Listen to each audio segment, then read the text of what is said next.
Welcome, race fans, to the rolling hills here of Alabama. We're at Barber Motorsports Park here for round number 2 of the 2021B Mega Driver 86 IndyCar Series presented by WWT Raceway. Actually heading to Barber for the very first time in this series history, at least in the elite racing leagues. And today I'm not joined by Mark Gillespie. Instead, I'm joined here by Connor Sullivan. Connor, great to have you with us, one of our commentators who covers our modified series on Tuesday nights when we run those. And Connor, talk us through the racetrack here and the challenges that these drivers are going to have to face. One of the unique tracks in North America, one of the newest too, opened in 2003 in the real world, 15 turns. Best spot to pass is going to be probably at what is the left-hander. It's just above the start and finish line. Opposite of it's turn 5. But a very challenging road course, 2.38 miles in length. It's going to be a 90-lap race, just about 200 miles or so. Definitely one of the better tracks, one of the more scenic tracks too. I like to think of it as it's like if you took a golf course and decided to put a racetrack through it. It's a very windy track, and it presents some great challenges, and it is indeed very beautiful. Yeah, I certainly will say I've heard mixed opinions about the layout itself of the racetrack, especially since when it was initially conceived, it was designed for motorcycle racing. So the fact that IndyCar has been here for the past for about 10 years, right, in real life here, it speaks volumes to just how well they take care of this circuit, even if maybe the racing hasn't quite always been there on the racetrack. But we're hoping that with the way iRacing is and just the way these cars race, this IR18 package, we'll get some nice close racing throughout this racetrack as the field does start to head towards the green flag. They'll have one pace lap, and well, let's head to the grid here and take a look. What does it look like? Oh, just lost that there for a second. But Henry Bennett, your pole sitter, surprise, surprise, your race winner from last time out, and of course your two-time defending champion. It'll be Henry Bennett starting on the front row alongside Adriana Pinheiro, one of the closest competitors for Bennett over the past couple of seasons. Yep, and got Bruno Miranda in the 4th position. Then going back to row 3, Troiano, I believe. Forgive me, I'm again one of these short track guys. We also got Justin Fortner on the inside, in position number 6, I should say. Yeah, we got Ryan Schuld, Alexander Van de Sant filling out row number 4, and Tyler Fode, Marshall Stanley rounding out the top 10 there. We'll continue to flip through here the grid as you guys can continue to watch. We've got a pretty nice field here, about 25 cars taking the green tonight. So hopefully we've got some pretty exciting racing all throughout the field, and we'll hopefully cover some nice racing up front as well. There you see Casey Hatch will be rounding out the back of the pack here, hoping to move forward over the course of this event. So we're getting ready to head to green flag racing. It's going to be 90 laps tonight, so it's going to take a little while. I'd expect maybe around an hour and 45 minutes if we can avoid too many caution flags, but of course, big thanks before we get going to, of course, Response Energy, C2 Freight Resources, and Blue Egg Marketing, all 3 of those premier sponsors here of the Elite Racing Network and the Elite Racing Leagues, and of course, Tilson for sponsoring this Grand Prix of Alabama. Yep. Got a couple of guys I got my eye on. Tyler Fode's, of course, been one of the more successful drivers in the stock car divisions in the Elite Racing League, but just this past summer, Rich, he actually came over to the Elite Modified Tour, Tony Step Shop Elite Modified Tour, his first time ever, won the championship there against some very sturdy roster of drivers. So let's see how he can fare here on the IndyCar side. Yeah, we'll take a look. He's starting back in the 9th position, but Henry Bennett sees the green flag and goes early, but Adriana Pinheiro trying to react quickly to that, gets 2 wheels on the grass, and he's going to lose 2 positions at the start. Oh, and they're already hitting Victor Del Porto or Eric Troiano as well. Oh my God, there you go, straight off. Eric Troiano, who was that? Vincent Sora, I think, man, collides with Adriana Pinheiro. I think we're going to have a caution flag out early on in this race. Wow, it all tore apart for the front row starter there. Very unfortunate, and Harbor's a very wide track as well, plenty of room to race, and He also got the runoff there, as you see, but man, it seems like the series is right back where it started at Pocono just a week ago. Carnage. Yeah, a number of incidents that took place at Pocono. We had a very long night there, but Adriano Pinheiro had this poor start, so this is just after he kind of had lost the momentum. He was 3 wide into turn number 1. Who was that collided with him? I think it was Bruno Miranda there. We'll take a look, and it is, yeah, so Bruno Miranda was the one on the inside as they were headed 3 wide. He kind of overshoots turn number 1, and that's what collides there with Adriano Pinheiro. So let's head back to the replay, see if we can grab the onboard with Miranda, because I think that'll kind of hopefully show us a little bit of what happened here.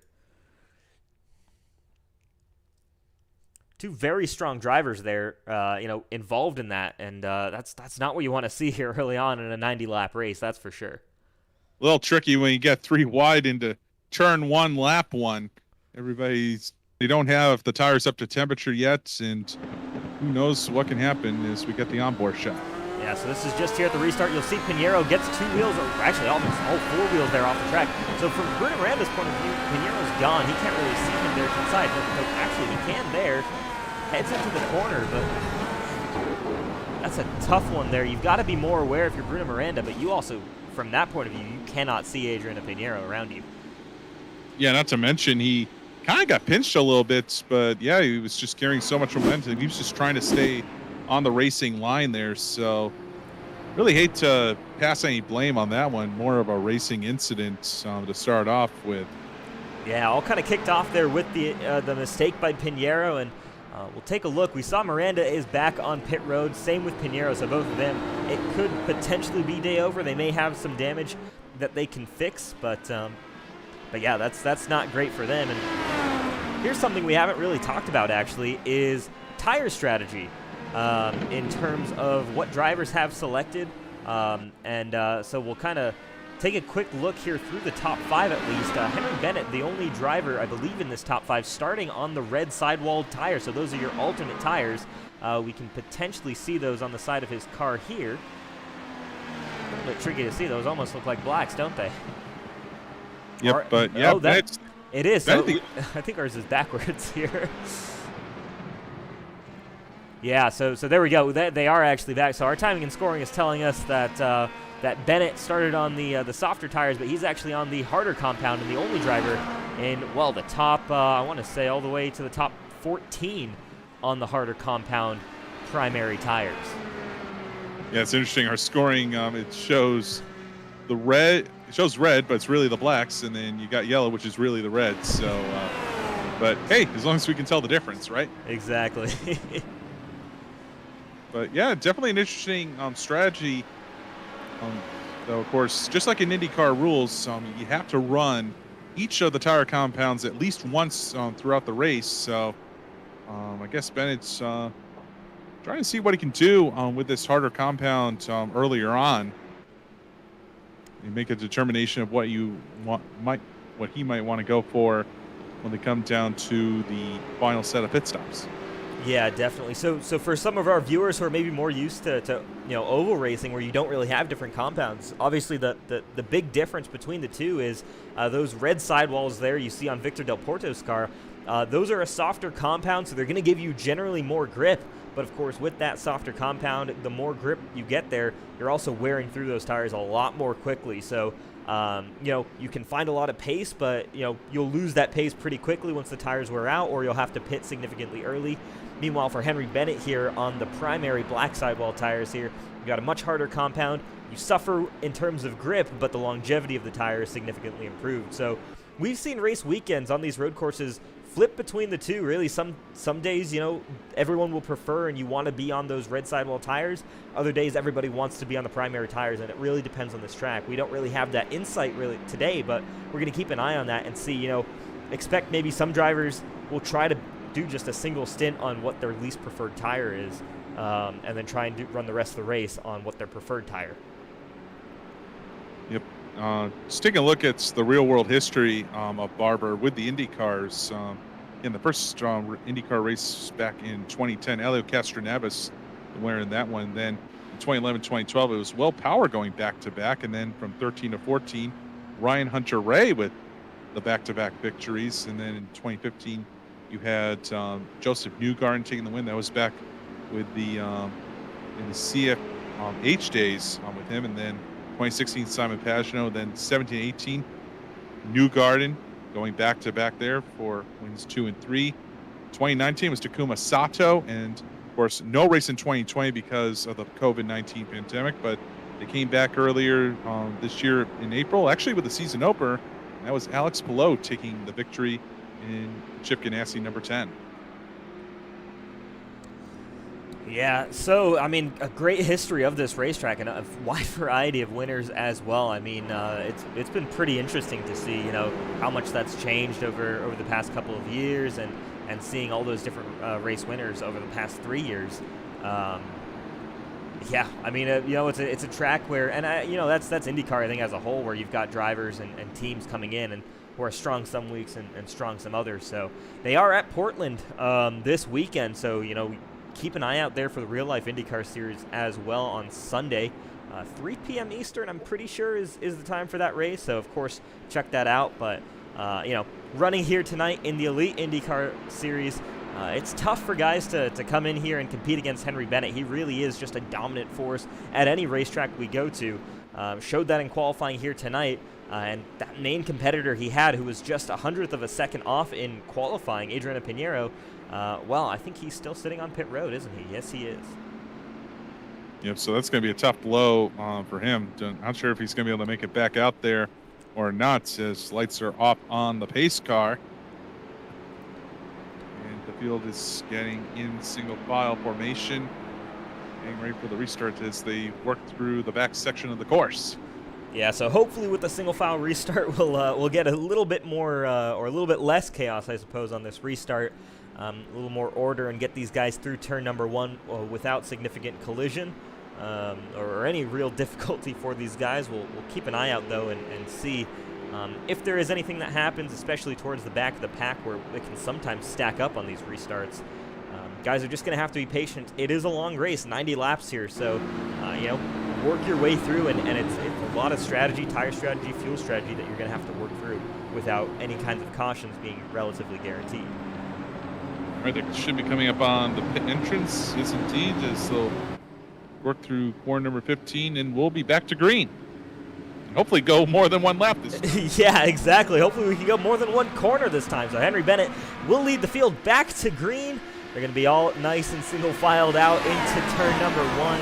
And hopefully we've got everybody nice and clear through here. Sweeping down through turns number 2 and 3, that double apex corner, and then back up the hill. You get a real chance to appreciate the elevation change around this racetrack, despite us not running on board with these drivers. Downhill into the hairpin, really tricky braking zone there. Expect to see guys locking up throughout the night. And again, back up the hill. You go down for a little bit, and then back up real quickly before the downhill chicane. This is when you're hanging on a little bit for dear life to these cars, riding that curb there, hugging that inside line, and now it's a straight line into the high-speed chicane. Want to make sure you carry as much speed as possible through there. Henry Bennett doing a great job extending his gap over Victor Del Porto. Another bit of a high-speed chicane here. You're on the brakes a little bit more, but now back up the hill. You can see the compression these cars go under. When you head back down the hill, just a couple more corners for these drivers. This long sweeping corner and around to the final turn number 15. Downhill, again, easy to get wrong. We saw with Adriano Pinheiro on the restart. Around to the start-finish line. Henry Bennett leads the very first lap here under green. So, picture perfect restart. We're finally starting to get into a bit of rhythm, but I'll tell you what, though, Del Porto not letting Bennett get away as we go back a little bit further in the field. It's tightening up in the mid-pack.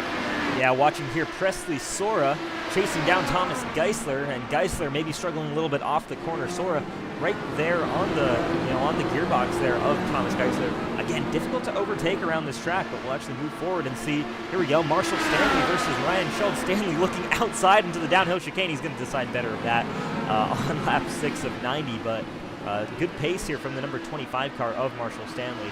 He's going to try and see if he can get another shot at getting past the 06 of Ryan Schultz. Yeah, Stanley wasn't quite online to be able to get past, but he was hoping to catch Schultz in a bit of a mistake here as he is right back on the rear wing. as they head through the final portion of corners. This is turn 14 that we're going through now, and then we'll be back on the 15, back onto the front straightaway to complete another lap.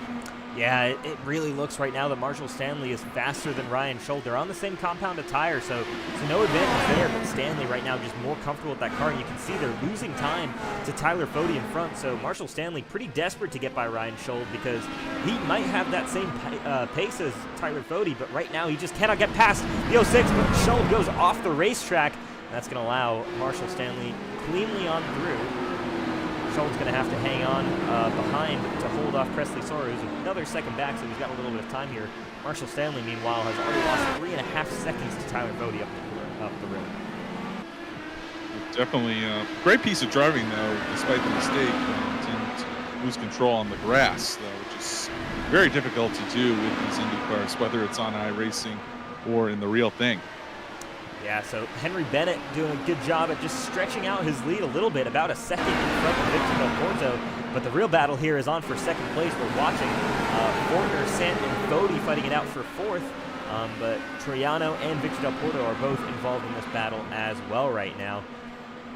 So nice and close fighting between these guys. And here we go. Van de Sant looks close to Justin Fortner. He might be able to make a move within the next couple of laps. These guys kind of, you see that accordion effect as they get closer to one another, and then it starts to stretch out a little bit down these straightaways. We'll see who can get the run at the right time to be able to make it. And again, it just comes down to making zero mistakes. And we've already seen a few mistakes despite the fact that we're not even a ninth of the way through this race. Yeah, it is pretty crazy just how how aggressive some of these guys are going here early on. But look at this. Oh, you see just behind there, Van de Sant locks it up down into the chicane. Fode almost runs into the back of him. I wonder there might have been some contacts there. Doesn't look like it. Looks like his front wing is clean. Yeah, that looked like a checkup to me where he was just slamming on the brakes to try and get slowed down for Justin Fortner in front. And Van de Sant very nearly lost it. Does a great job, again, just locking up the front tires there of that number 97 car. And Tyler Fode, again, also doing a great job at that just evasive action to avoid Van de Sant. Unfortunately for Fode, he couldn't get by. But, man, oh, man, this is going to pick up here between these guys. And hopefully Van de Sant didn't flat spot those front tires either.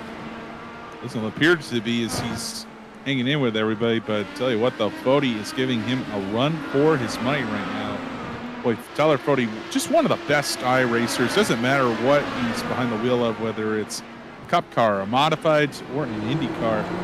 He is fast whenever he is on iRacing and competing in the elite racing league.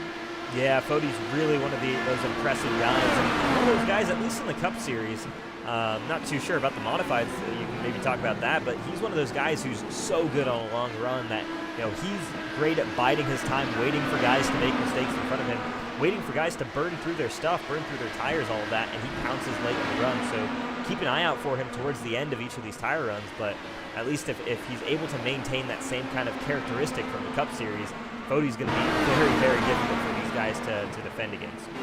Well, of course, the modified's a little bit of a different case. Usually you get a 100-lap race on a half-mile or a quarter-mile track or so. So things go by much faster in those races. But I've seen his patience throughout the season. But whenever he's backed into a corner in the later laps, he is not afraid to strike, even if the odds are against him. Yeah, certainly not. Keep an eye out there. Tyler Fode right now losing a little bit of time to the rest of these guys. The real battle now continuing on for second place as Van de Sant and Fode have kind of fallen back just a little bit. Because Bennett's, though, these guys are keeping Bennett in their gun sights, but I expect Ben to possibly pull away here as we're now just about 10 laps complete. He had about 3 or so laps under the yellow flag. Of course, Bennett, though, he's got the black primary tires there, which not as good on a short run, but on a longer run, they'll last much longer than red, softer red sidewall tires, which will start to give up the go for the black primaries. Yeah, exactly. I think the fact that Bennett right now is 1.25 seconds ahead of Victor Del Porto on the on the primary tires is pretty significant there, especially early on in this run. This is when you expect the guys like Del Porto, Troiano, Fortner, all of these guys here on this softer compound to be right up, on the gearbox of Henry Bennett, trying to force him into a mistake, trying to, heat up and burn through those primary tires. But he's just so good at controlling this race, isn't he? Right now, a second up the road, losing a little bit of time there to Del Porto, and as these guys maybe get the tires start coming in to the right operating window, but it's still so tricky for any of these guys to really compete. There you can see Del Porto chasing down Bennett, but it is on the greater part of a second here between Del Porto and Henry Bennett. He's still in his sights, but it is quite a bit of a gap compared to the guy behind. Everybody just kind of trying to hit their marks now, just kind of looking back through the fields. His biggest mover so far has been another Sora, Vincent Sora, who's started back in 22nd, but he's all the way up to 14th position. Yeah, great job by Vincent Sora. It's been a great start for him. We'll continue to watch his progress as he moves up the field, but looking at his best lap time, he looks like he should be around the top 10 here. So currently running in P14. That's going to be great for him if he can kind of work his way forward. He's got William Paisley, Nick DeGroot, Tony Schoen here in this pack of 3 cars right in front. So keep an eye out on Vincent Sora's progress throughout the night, but a good start for him as Van de Sant here going for a move on Justin Fortner.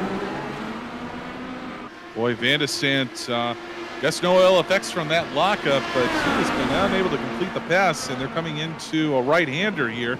Can he hold it on the outside? Yes, wow. He's able to get the run through the complex that is turn 7. Yeah, incredible move there by Van de Sant on the outside of that downhill.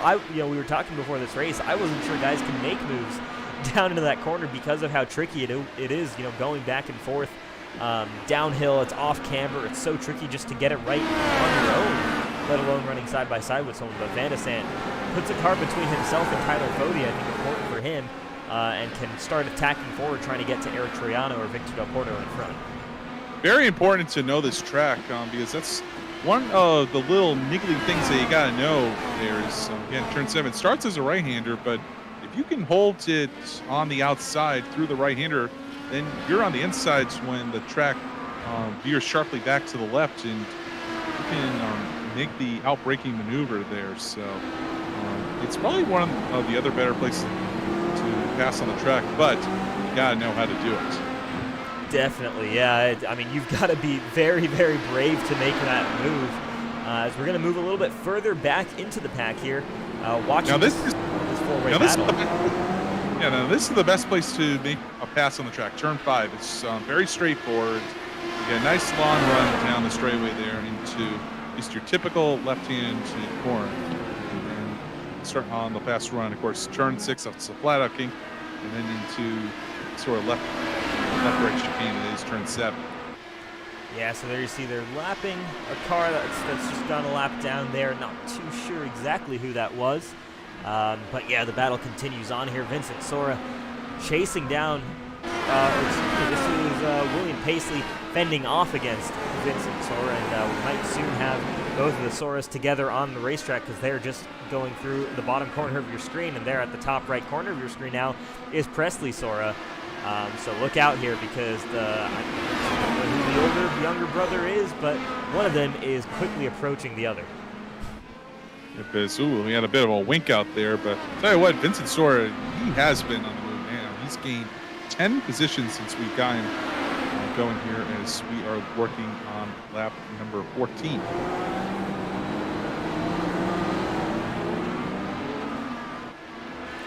I want to give this opportunity to, of course, thank some of our great premier sponsors here at the Elite Racing Leagues. And how about Blue Egg Marketing coming on board for this 2021B season? And as a premier sponsor, Blue Egg Marketing, they're the marketing department for small businesses. No matter what your business is, Blue Egg Marketing, they're your biggest fan. They're going to be your cheerleaders. They're out there helping you to punch above your weight class and compete with other businesses in your sector. Blue Egg Marketing, they're a proud sponsor of Tyler Fode. And again, come on board here with the Elite Racing Leagues and have been a great partner there to have on board along with C2 Freight and Response Energy here this season. So happy to have Blue Egg on board with us as well as our other premier sponsors. Chad Frankenfield here catching up to Vincent Sora. It looks like Vincent maybe being held up a little bit by William Paisley, and so he's trying to get by here because Chad's done a good job at closing up to these guys. Kind of a little bit surprising to see Chad Frankenfield this far down the pack. He's shown some reasonable pace here compared to the rest of the guys in front of him. Maybe just didn't get qualifying put together perfectly, so he's got some work to get back up through the field. Yeah, and he lost a bunch of positions. He was actually 4 back from where he started just a few laps ago, but he's been back on the move, and he's another guy that started on the red alternates as well. So, again, really the only driver that I know of that's started on the blacks was, again, the leader, Harry Bent. So, not really much of tire choice being much of a factor here. I guess, who knows, maybe Chad just got into a little bit of trouble out there, but he's definitely making up for it right now as he looks to get back into the top 10. Yeah, this is a great little battle that's kind of heating up between Sora and Frankenfield. It's allowed Paisley to kind of stretch his gap out a little bit in front of Vincent Sora here. So again, we'll kind of see as this ebbs and flows. You're going to see guys, building runs, building advantages, in certain areas and then losing them elsewhere. So, it's tricky to make that move and get something to stick here because you have so few, legitimate overtaking opportunities. So if you kind of find that momentum at the wrong part of the racetrack, as we saw with a couple of guys, you can't make that move, and it takes you a long time to sometimes build back up to it. Catch back up. Paisley still putting the pressure on the back of Presley Sora. Presley Sora running in the 10th position right now, and he's actually sandwiched between the two brothers there as he goes out to make a pass. Oh, here we go. Oh, is that? Excuse me, that might be a lapped car there, actually. That's just getting out of the way. Oh. So he was defending so hard that it made it look like it was another car there competing with them. Presley Sora a little bit up the road, but still a good show that those guys put on. Not too sure, again, who that was in terms of a little bit further back or going a lap down there. Yeah, my mistake. Not used to. No, I thought it was him, too. On these Elite Racing League IndyCar guys, but kind of look at the Mega A6 series over the last year or so, especially in the dark days of COVID, too. And seen some dandy races over the time, whether it's been on the road courses or the ovals. Yeah, they can get pretty hectic when you get these longer races like this, and guys already going a lap down here on lap 17. I mean, we saw some drivers go off track, of course, on the start. We have a couple of other cars running a lap down as well, so maybe just didn't have things quite go their way. Well, I'll tell you what, Paisley is really abusing those front tires right now. We saw that's Vincent Sora that he had a bit of a moment there. Got wheel almost off the roads there, but able to keep his footing. But he's starting to wear him down just a little bit. Seems like that. Presley Sora just passed Thomas Geisler, but Geisler not done here with Sora. They're going to go side by side into one, but Geisler decides better of it, backs off there, and that should allow Presley Sora to breathe a little bit here, especially even heading into turn number 5. Shouldn't be close enough for Geisler to get to him. Another thing we're going to keep an eye out here is push to pass, and unlike real-life IndyCar, we're doing it a little bit differently on iRacing, I suppose, where it looks like drivers have the classic style of push to pass, where it's you've got 10 chances to use the button, and I believe that gives you 10 seconds of usage on push to pass, rather than kind of choosing when you can go on and off to 1 second intervals. I've never been sure which one I preferred. Each one has its merits. Hey, at least we know what we're going with tonight. But yeah, most of the top guys have been conserving so far. Although William Paisley has been on the button a little bit, has Vandestan, who's still up in the 4th position. Yeah, both of them have used the button twice so far tonight.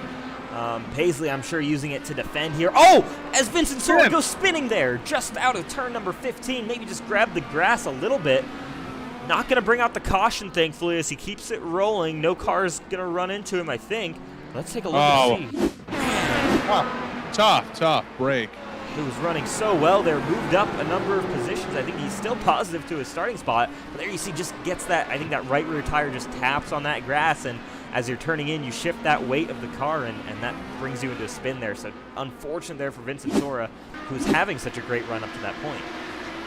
Yeah, he had Chad Frankenfield right on his wing there, but yeah, definitely disappointing. He has been the biggest mover to that point.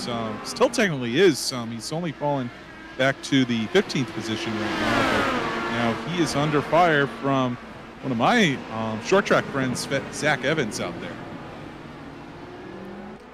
Yeah, Zach Evans, how about that? He's doing a good job right now. Up one position from his start, running in P16 right now. Just running a clean race, that's kind of what he's focused on doing. Not really, as far as I know, an open wheel guy, so getting to grips here. Actually, not even an open wheel or a road course guy, so getting to grips here with both of these and doing a good job at running, P16 right now. I think if he gets a top 15, top 10 result here tonight, which he certainly can with attrition, I think he can be very proud of that. He was joking with me on Twitter, actually, before the race. Well, it was early in the week when I volunteered to fill in for Mark on the broadcast. Well, now you get to watch me put it into the tire barrier at some points. But, hey, 20 laps down, and he's kept it out there. But still a long way to go, 70 to go. Yeah, these first 20 laps actually have ticked by pretty quickly, so that's been nice up here. Once we got past kind of that first lap, that first corner collision, guys have been pretty well behaved here, and we'll roll back just a little bit here as we watch Eric Triano chasing down Victor Del Porto. Or excuse me, Eric Triano defending against Alexander Van de Sant, my bad. Van de Sant is moving forward aggressively here, trying to get to the rear of Eric Triano. Look at the run that Van de Sant's getting. So yeah, that lockup really not hurting him at all. He's going to go aggressive dive bomb here into turn number 5, and he gets it done. Can Triano, though, go for the over-under? He cannot. A little bit of smoke, but none the worse for wear. Though is Van de Sant really making the most of it on what's got to be fairly worn red tires out there right now. But, making really good show of it out there. Is tell you what, Bennett's again still up in first place right now. Figured he'd run away a little bit more, but he hasn't gotten out as far as I would have thought. So he's leading by 2.5 seconds out there over Del Porto, but Del Porto though is keeping him in sight. But again, things are going to change on this next pit sequence. I have to think that Bennett might be going to the red alternates, unless he might be saving them for his final pit stop. Should be about a 2 pit stop race or so. What do you think, Rich? Yeah, I'd guess it's 2 pit stops as well, and that is tricky there to kind of figure out, because we've seen some races come down to, of course, what tire you're on there at the end. Of course, you run your less preferred tire at the end of the race, and you put yourself at risk of a late race caution kind of messing you up, and suddenly you're not quite as racy as you'd like to be. So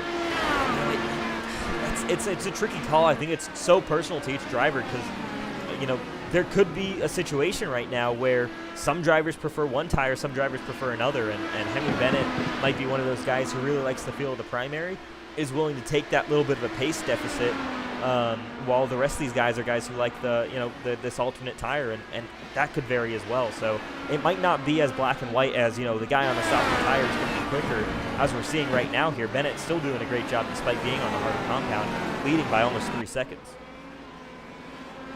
It says we got a little bit of close-in action behind there. As we'll look back here, as that is Tyler Fode who's moving in on Justin Fortner. Yeah, this is a great battle here for 4th position. Fortner defending from Fode and also trying to attack Eric Triano, who's really fallen off of Alexander Van de Sant. Van de Sant kind of moving forward as he continues his charge up the field, up 5 positions for that 97. But here we go. Fortner locks it up into turn number 5. Tyler Fode might have a shot to get to him, but not quite able to get there, and it probably means that Fode's going to lose that opportunity. Yeah, as Fode going to keep it single file through turns 7, 7A, and 7B. There's a 2 through 8, now through 9 and 10. Back onto the backside of the course.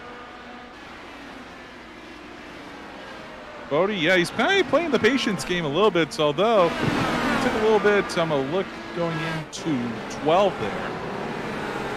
Yeah, it's Being back into 15. It's tricky, right? Fody had the run. He could have maybe made a move, but the corner just doesn't allow for it. The racetrack doesn't quite allow for that. So, again, you've got to be patient at a race like this. And Fody doing a good job right now, just hanging on and being patient. You can tell he's got the pace. He's the guy with the fastest lap of this race so far tonight. So certainly, has the pace to be in contention for the lead. But, lap 25 or lap 24 of 90 here, you don't need to be trying to pass everybody with dive bombs and bonsai moves here. You just got to kind of work at it, slowly get by these guys. You can see Fody maybe saving his stuff right now. If Fortner and Troiano come down pit road, Fody kind of unleashes it and tries to get that overcut working, or maybe try something different. This is the kind of track where you'll see a little bit more, again, ambiguity in what's better, the overcut, the undercut, in terms of your pit stop strategy. Should tell you, Ryan Schold is on pit roads right now for pit stop number 1 of the race, as we were working lap number 24 out here, but nobody selecting. Actually, Troiano now heading on to pit road. Yeah, how about that? So Eric Troiano might kick off the pit cycles here for the leaders. Lap 25 of 90.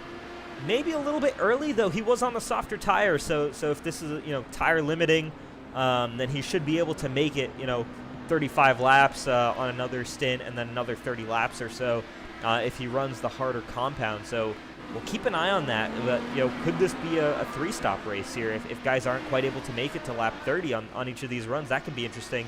Could there be a fuel save kind of type of race that we could be seeing here with 2-stop versus 3-stop? This could be very interesting. Yep, and not to risk the announcer's jinx here, but it's been a clean race since the pile up on lap number 1, too. Gonna have to see if we can keep it going. Yeah, exactly. So, that'll help this early stint. I'm surprised Troiano went in that early. It could just be a heavy undercut. And here you go, Bennett maybe responding again early for someone on the primary tire, so kind of shocking to see that. Van de Sant also on pit road. Del Porto's going to stay out, though, and he's going to take over the lead. Yep, so we'll be interesting to see how many drivers decide to stretch their fuel here, stretch their tires, as be interesting to see also what the tire strategy, again, is going to be. Van de Sant, he's been one of the early movers, and he's playing a little bit conservative right now. Yeah, I'm curious to see how this strategy move plays out, because Del Porto, Fody, I kind of like. I'm going to keep an eye out on Fody, because what I know about Tyler Fody is he's the type of guy who will run the tank dry every single time. I've seen this time and time again on the NASCAR side. Whether it's in the Cup Series, the Xfinity Series, the Truck Series, Tyler Fody will just run until the gas tank is empty, and then he will pit, no matter what the tires are like, whether or not he thinks it's the best strategy, something like that. It's, he has a very fixed mindset, which is run the tank dry and then come down pit road. So that could be a good indication there in terms of how long does fuel actually last here. Is following this 40 car and figuring out when he comes down pit road, because that could tell us. And there we go, lap 26 with caution laps. That's a lot shorter than I thought it might be. Yeah, I think everybody's just who knows? They might not be getting the kind of the fuel run that we were thinking either. So nobody wants to risk going to a dry tank. Yeah, definitely not. And you don't want to have any situation like that kind of messes you up. But this could be super interesting now with this likely being a 3-stop race, if that's what your fuel stint is. 26 laps, you're going to struggle to make it, to lap 90 on just 2 stops. So it'll be interesting to see how Bennett can also do in the traffic right now. Not that he's got a lot of traffic around him here with the pit stops. I think it would be a little bit more mixed up, but not the case right now. Is tell you what, Bennett, he's been so fast that he stayed out for he made an early pit stop. Chad Frankenfield, despite staying out, he is yet to catch him. Yeah, so the final car of the leaders to come down pit road here, Victor Del Porto, waits all the way until lap number 27, so maybe he did the best job there saving fuel. And that's a trait we've seen sometimes here from Del Porto. He does like to save a little bit more over the course of a run, so we'll see if maybe he's one of those guys who can stretch it, maybe get 2 stops there, close in pit road there, but they do a good job missing the action. Henry Bennett should easily, though, take back over the lead here. Chad Frankenfield staying out again. Hasn't been down pit road yet, has he? No, he has twice. Okay, that's my bad. Chad Frankenfield was last on pit road on lap 3 under caution, so he might have a few more laps still in the tank. Okay. If so, yeah, they may need some caution laps in order to make this a 2-stop race out there, but considering the way things have been going, again, since the lap 1 pileup, it's been pretty smooth going out there despite a few of the spins that we've had. But one of the good things about road course racing, you get a little bit more slack on some of the loops that are in. Absolutely. We're approaching the 1/3 mark here at the Tilson Grand Prix of Alabama. We're just going to step away for about a minute here and just get some ads in, pay the bills. Connor and I will be right back after that.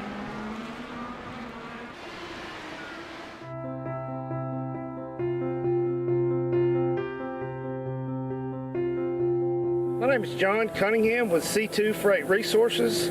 We are a Hub Zone certified logistics company here in Houston, Alabama.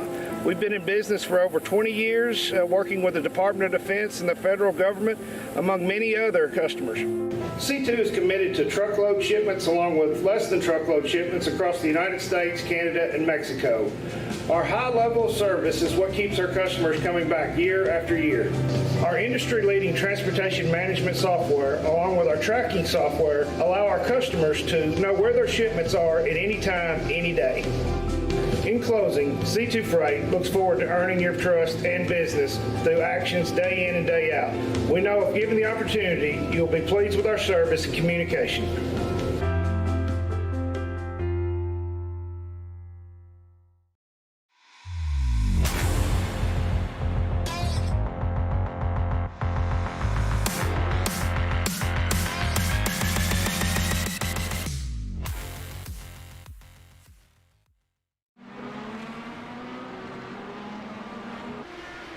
All right, we're back to the action here at Barber Motorsports Park in Birmingham, Alabama, I believe it is. I could be wrong about that. Yes, you are. All right, we're back here for the Tilson Grand Prix of Alabama. Forgot to, back myself up on that, but yeah, pit stop cycles are complete. We've just ticked over to lap number 30.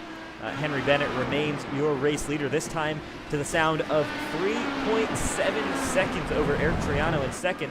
Victor Del Porto has kind of fallen back a little bit and fallen back into the 3rd position behind Triano after staying out those extra couple laps. So Del Porto has some work to do. Van de Sant as well, trying to chase down the top 3, trying to see if he can slot himself into a podium position.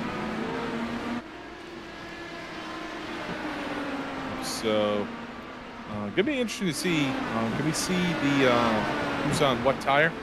Yeah, we can flip over here and potentially even actually pull up our race strategy. I don't know if it's going to tell us tires. Unfortunately, it does not. Luckily, we can help you out some as we see Bennett leading out there. He's decided to stay on primary black tires, so he has yet to run the alternates. This is indeed going to be a 3-stop strategy race. He can still run it on a stint before the finish, so it'll be interesting to see. Bennett's kind of putting things off there, but as for Triano, Del Porto, and Van de Sant, they have made the call to go over to the blacks, although Tyler Fode, on the other hand, he is staying on the red alternates. Yeah, interesting call there, and again, this is where you see the strategy start to deviate a little bit. So, could this be the one run on the primaries here for these guys, or maybe was that one run on the alternates there to get those out of the way early in the race and then run the primaries to the end? We won't really know until we get to that second stop. But again, it's really intriguing here to see this strategy play out. It's clear, though, that Tyler Fode prefers that softer compound, prefers that alternate tire, the red sidewall. And here's another by the way on Fode, too. He has not used any of his push it to passes either. He's still got all 10 remaining, whereas taking a look at the top 10 right now, your leader, Bennett, has used 2 of the 10 so far, where Alexander Van de Sant, he's used 3 of the 10, so he's only got 7 remaining there. And looks like William Paisley's the one who's used the most. He has used 4 so far. Yeah, so we'll keep an eye out on that. That's a great defending tool that you've got at your access here. For Tyler Fode, I mean, that kind of backs up what we were seeing in that first stint, doesn't it? I mean, he really was not super aggressive. He had some runs that maybe he could have made a move if he wanted to. Oh, as we've got a car off a little bit further ahead, that's Eric Troiano. He goes off in turn number 2. He brings it back out onto the racetrack, but he might lose another spot here to Justin Fortner. Troiano with a big mistake on the grass again. Yeah, I think he's kind of become discombobulated out there. Luckily, he's on the inside line going into turn 5, but he's got Fortner all over his gearbox right now. So Troiano making a mistake out there, and he is slow to recover from it, at least at the moment. But Fortner still behind him, as we'll back it up and take the look at the replay here. So very surprising, especially just coming out of pit stops, as can report to you that Tyler Fode has actually moved past Van de Stamford 4. Yeah, we'll get that there. So yeah, just loses it there. Coming out of turn number 1, does a good job to avoid the wall there for Troiano and just gets a little bit of the gravel. So not significant damage there or to his track position, but man, oh man, that certainly will dent your confidence just a little bit. And we'll actually also head back here and see if we can grab the replay of the overtake for Fode here on Alexander Van de Sande. Yeah, it's of course not too surprising again, since Fode does have the red alternates there, is going through 9 and 10 here. Ooh, Van de Sande goes off track. That's what allows Fode on by. Wow, so mistake from Van de Sande. So a couple of mistakes coming out of this round of pit stops. And Tyler Fode, calm, cool, and collected, goes right on by as he looks to run down Victor Del Porto now. Yeah, so Fode in the span of a lap gains 2 positions, and that's kind of what we were talking about here. He waits for guys to kind of mess up in front of him and kind of can make those moves. He's strong enough that he can apply that pressure continuously throughout the race, and that might be the call here. Putting on these alternate tires is he can now sit here right on the gearbox of Del Porto, knowing that he's got more pace than the car in front, and really try and force Del Porto into a mistake that not only hinders his track position right now, but can even hurt his overall race time, of course, later on in the run, and means that Tyler Fode doesn't have to worry about him later on in this event. Look out here, because this is a very real battle going on here for second place now.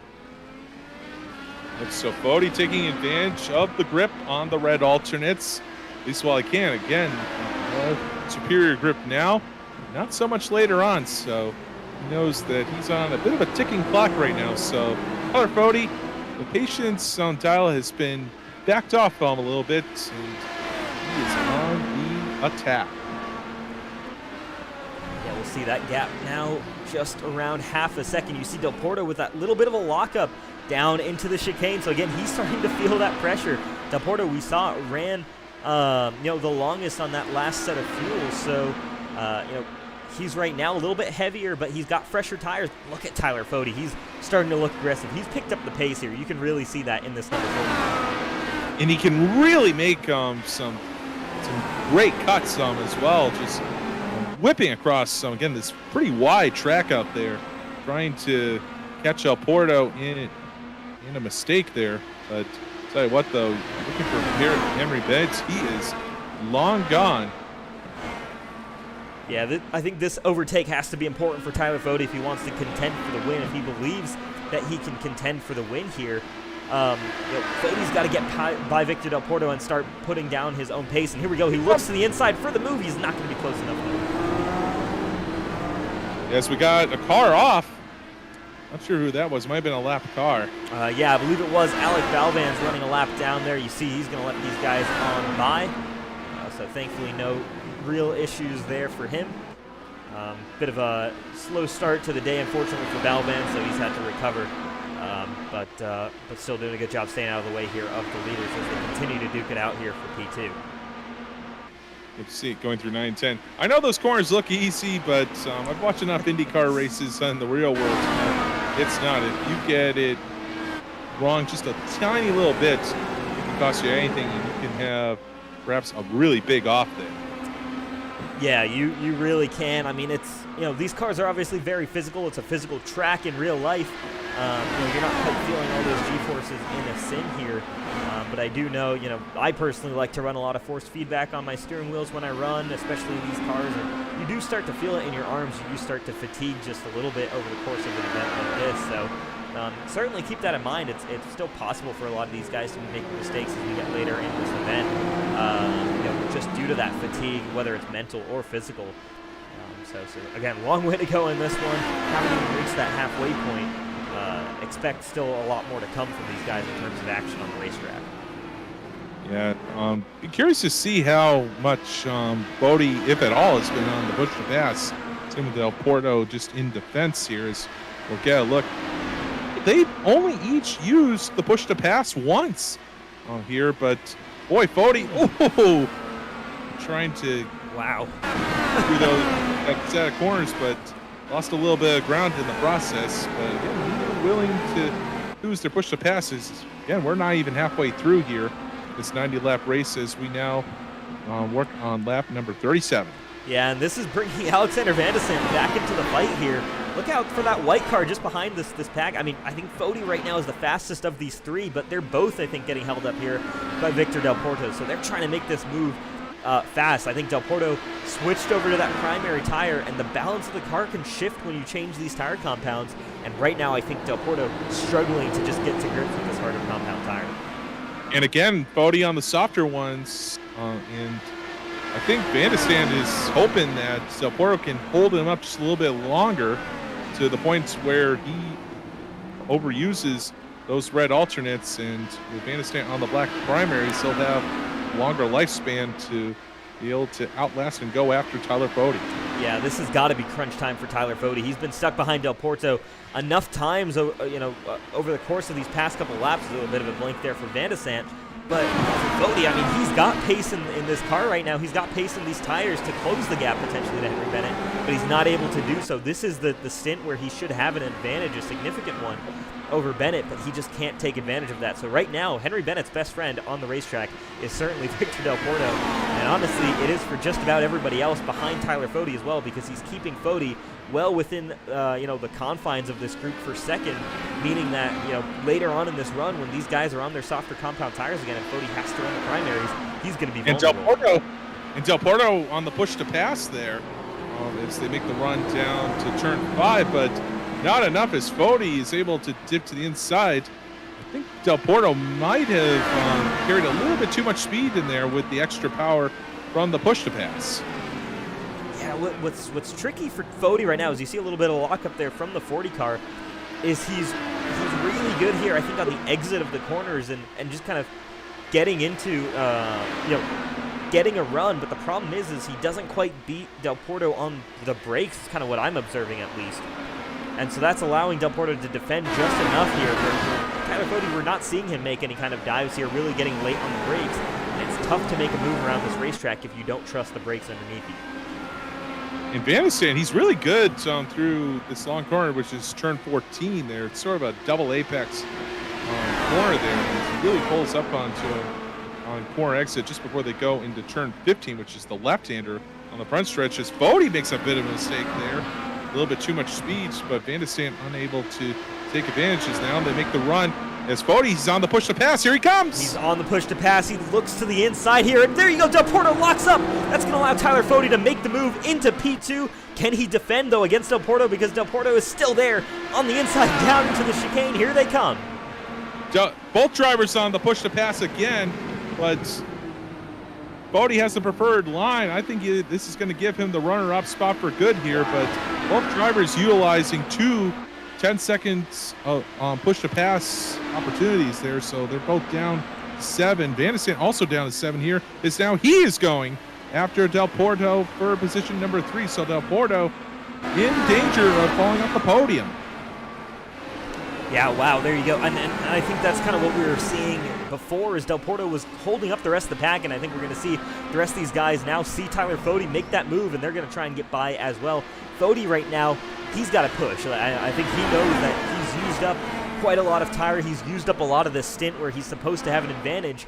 He's got to try and close that gap to Henry Bennett. Keep an eye out right now, because right now between Fody and Bennett, it is 7.5 seconds. He has some significant work to do here to close in on that number 1 car. But again, yellow flag. Again, still more than halfway to go. That changes everything. As another lockup from Del Porto is Van de Stant. He is on the attack. Both drivers refuting from going to the push to pass on this occasion as they go into the chicane at turn 7.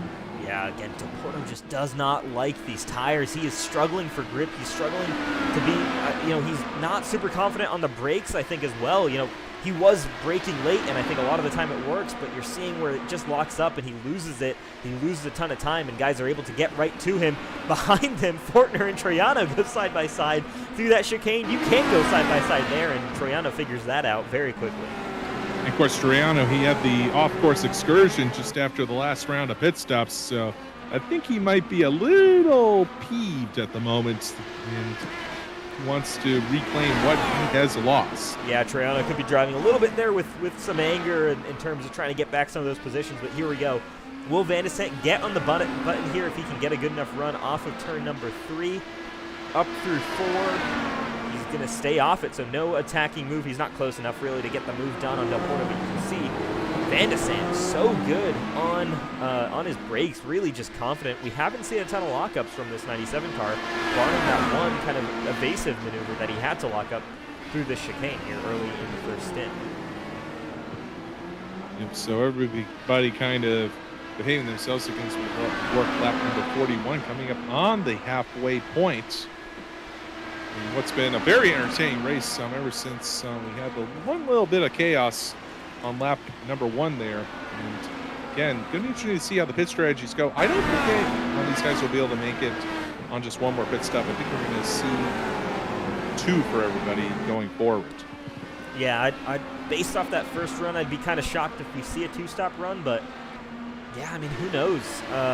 Maybe guys did short pit on that first run. I'm kind of shocked we didn't see anybody go long, though. So my guess is it's got to be a 3-stop.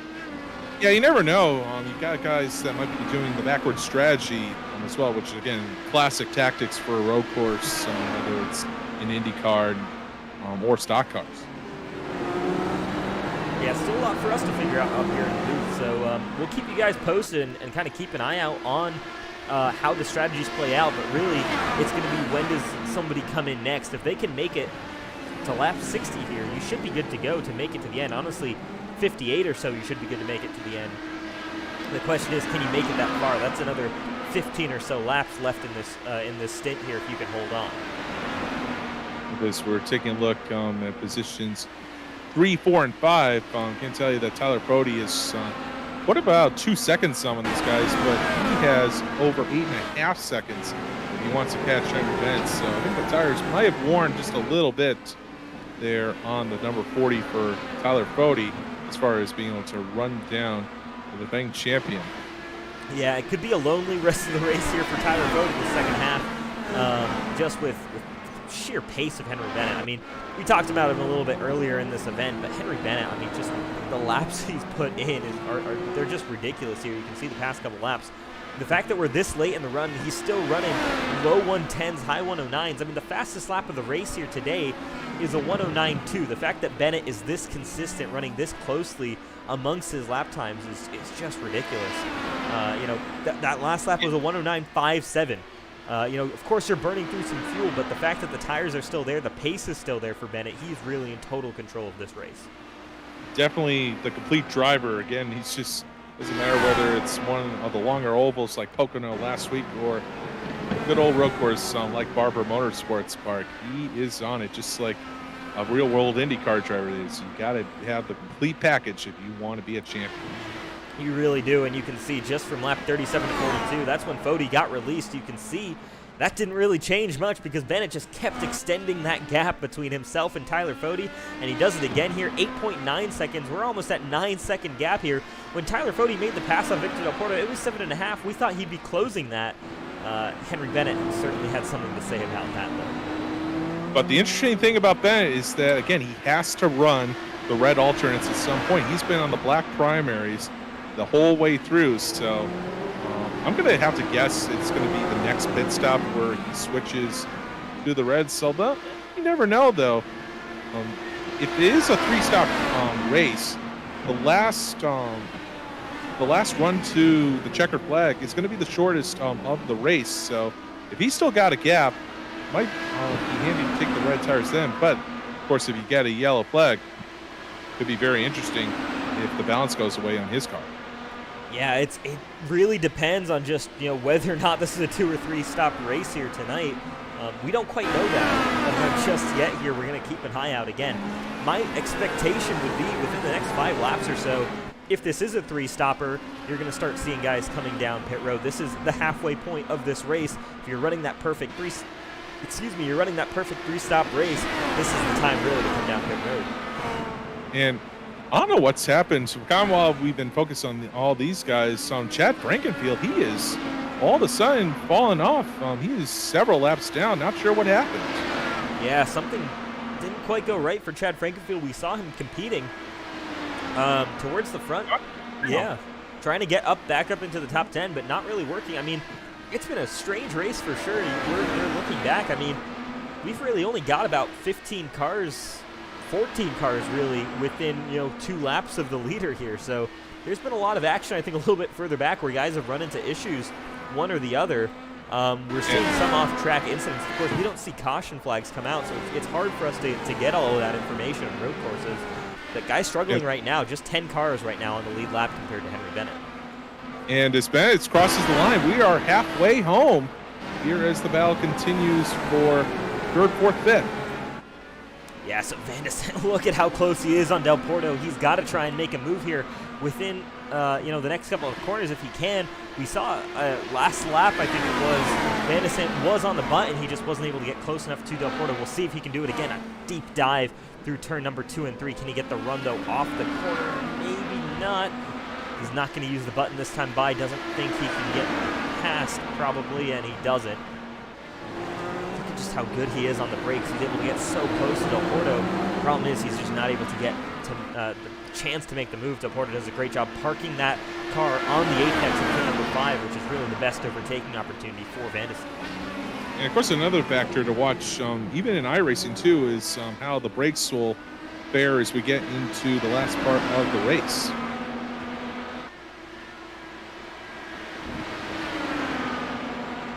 You see Van de Sande. He's got to run alongside as they go through. Close. Wow. How about that? Van de Sande under attack from Portner as he's going to duck to pit road. Van de Sande in the wall. Oh, no, it's going to cost him some time. He might have damage too. Yeah, that was a hard hit into that wall. He locks up the brakes, just trying to be aggressive on pit entry. So Van de Sande, you see no front wing on that car.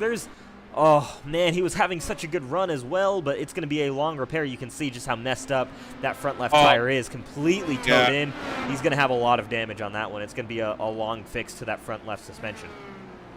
He is out of contention, so what a tough break. He was battling here, but then all of a sudden made the decision to pit early. I think he was trying to go for the undercuts there, but it has absolutely bit him in the tail wing. Yeah, it really has. Man, you hate to see that. He was having such a good run as well. But yeah, I mean, there you go. That reduces this battle. It was a four-way fight for 3rd. Now it's down to 3 cars. Marshall Stanley might try and join this group a little bit later in this race. He's slowly catching these guys. Right now it's Del Porto. Now Troiano back up into the fight. He's going to try and chase Del Porto down, but there you go. Troiano down onto pit road. So yeah, we're looking at a 3-stop race here if all of these guys are coming in before lap 50.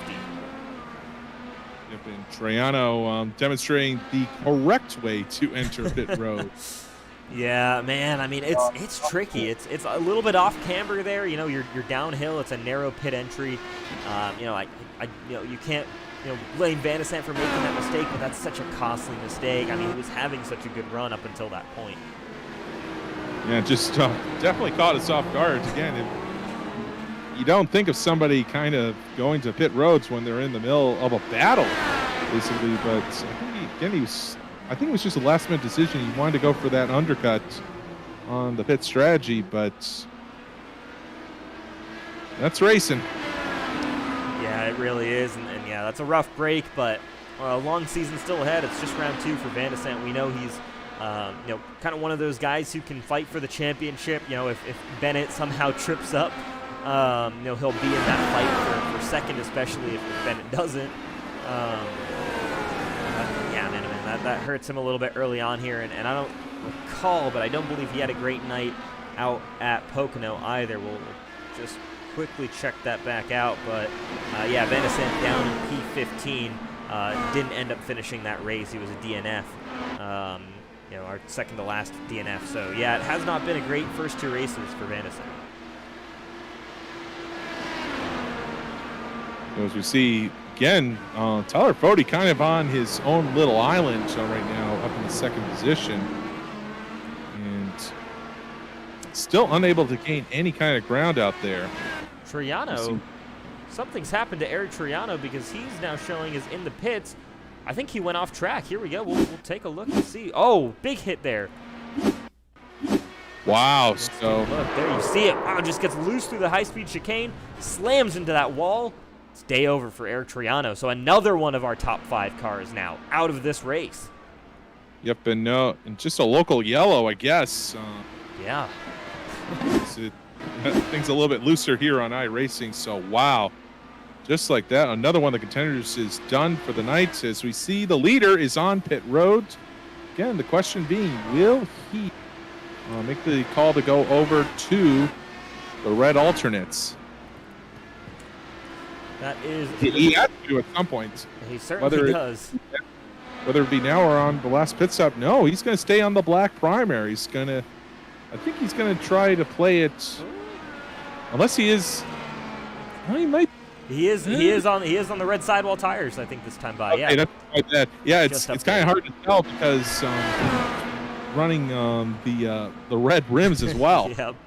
We've talked about this before. Yeah, it is hard to tell on his car, but thankfully Timing and Scoring does confirm he is on the red sidewall tires. So here we go. This is the change up for Bennett. This could be, is this 2 runs on the primaries to the end here, or is this, the 2 runs on the alternates here to the end, or is this a run on the alternates and then back to the primaries? A bit of a lockup there as he heads around the chicane, but back up to speed, and we expect him to take back over the lead here relatively shortly once the rest of these guys come down pit road. Del Porto stays out. Fortner and Stanley, though, both come down pit road. So Del Porto going to try to make the stretch run here. Again, can't make it on. Ooh, so we've got a little bit of a backup coming onto pit road.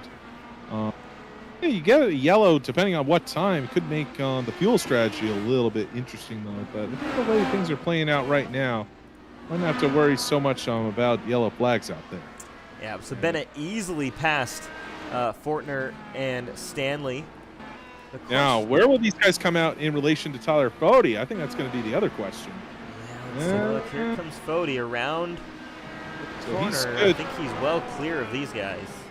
And Fode staying on the red alternates, too, for his pit stops. So yeah, it's going to be interesting.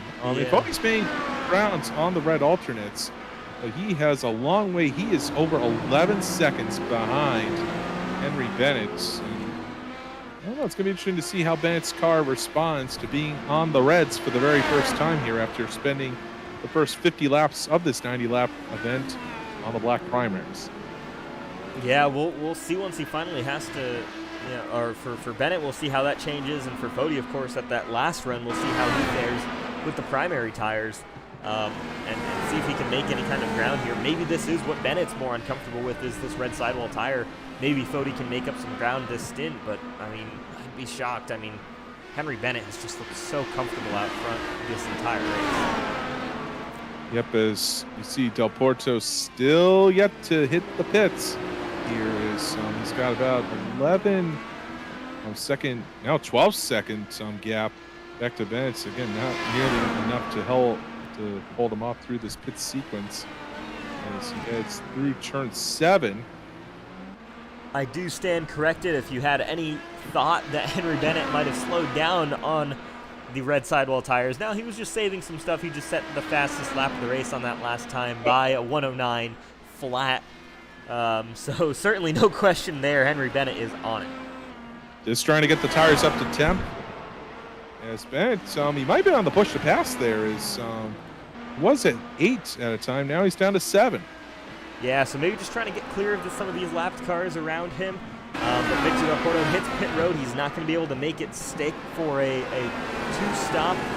Thought maybe he might try to stretch out that fuel, but can't quite get there. I mean, that's a long way. Warner on the push to pass for some reason behind. Interesting there, yeah. Fortner, not really, again, no real cars around him.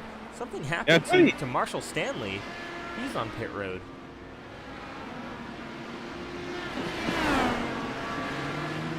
I thought he already pitted for his second time.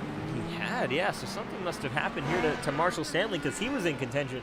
I mean, this is what we were talking about. I mean, we're seeing guys all over the place and guys who were fighting inside that top 10, have all kind of run into issues. Henry Bennett, Tyler Fode, Victor Del Porto kind of as well are kind of the guys who haven't really had many issues. Justin Fortner doing a good job running right now in P4, but Presley Sora is now the guy in 5th position. Ryan Schultz there as well. We saw Schultz had some issues earlier in this race, so a lot of issues for guys. Van de Sant down in 12th, a couple laps down. We saw Triano had issues. He's now a number of laps down.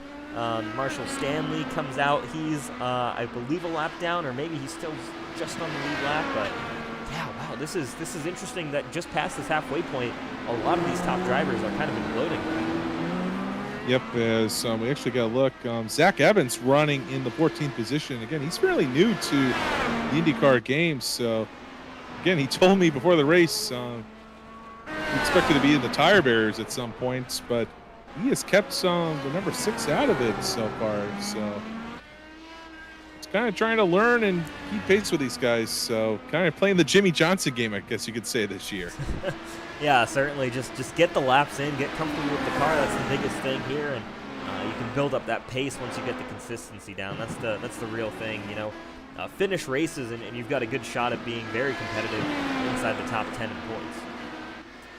See Bennett plus 11.3 seconds now over Tyler Fode. But tell you what, though, all credit to Fode. He has been on a tear. He is +7 since we got going here, and he even fell back a little bit at the start of the race. And he's on a bit of an island right now as he has a 6-second gap over Victor Del Porto, who runs in 3rd. Yeah, Fode's been doing well, but I mean, Bennett is just on another level right now. The first guy to dip into the 108 all day long, 108.87. You put Bennett on these fresh tires, and now he's just gone. There's no competing with this one car anymore. It's ridiculous the pace that he's able to run with right now. So everybody's kind of spread out right now, especially if you take a look at some of the gaps out there. Yeah, nobody within a second of anybody else here out on the racetrack. The closest battle is Fortner and Del Porto, and that's a 1.5 seconds between those two cars there. So, yeah, kind of we're seeing this run play out, and right now it's just all about the strategy. And, of course, we don't have to worry about rain. They still are working on rain on iRacing. Yeah, thankfully. That'll be very interesting, if we get rain here involved in this series and how guys manage the rain tires and the different changing conditions. My guess is it'll be a few updates before we kind of get anything comfortable with rain and guys are able to safely run with the rain on the racetrack.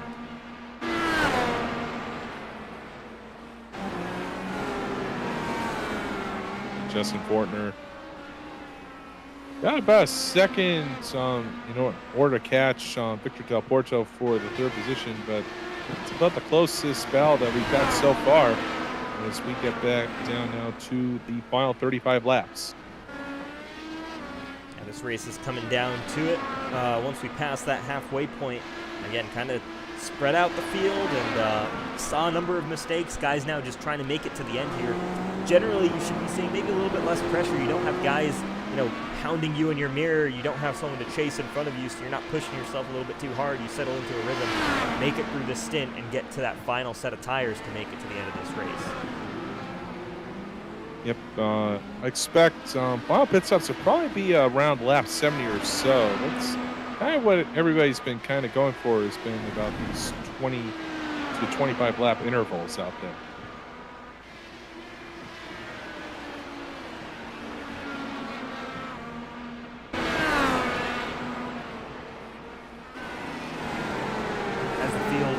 spread out right now. We'll use this as another opportunity here to grab a quick break, get another talk here from Response Energy as well as C2 Freight Resources.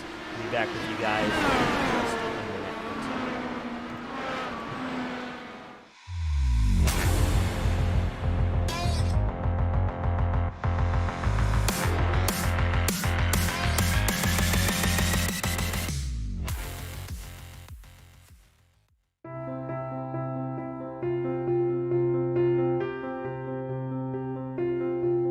My name is John Cunningham with C2 Freight Resources. We are a Hub Zone certified logistics company here in Houston, Alabama. We've been in business for over 20 years, working with the Department of Defense and the federal government, among many other customers. C2 is committed to truckload shipments along with less than truckload shipments across the United States, Canada, and Mexico. Our high level of service is what keeps our customers coming back year after year. Our industry-leading transportation management software, along with our tracking software, allow our customers to know where their shipments are at any time, any day. In closing, C2 Freight looks forward to earning your trust and business through actions day in and day out. We know if given the opportunity, you'll be pleased with our service and communication.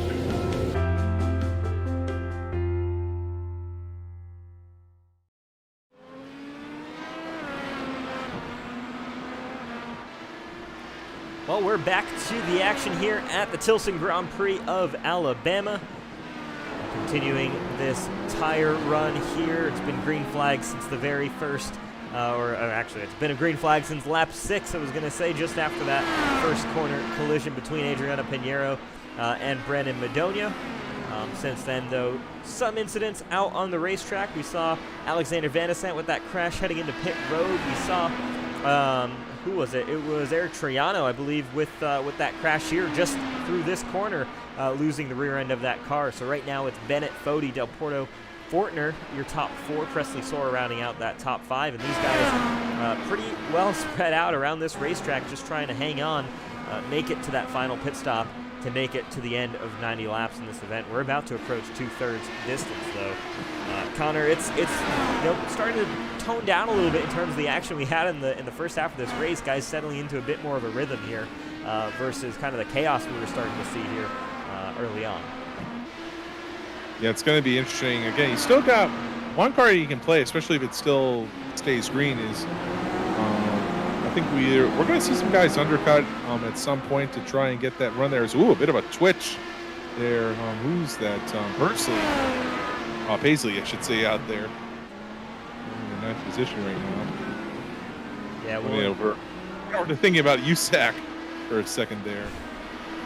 Dyson Pursley on the midget drivers. Yeah, Paisley lost a couple of positions there during that break. Maybe just struggled a little bit, went off track briefly and came back on.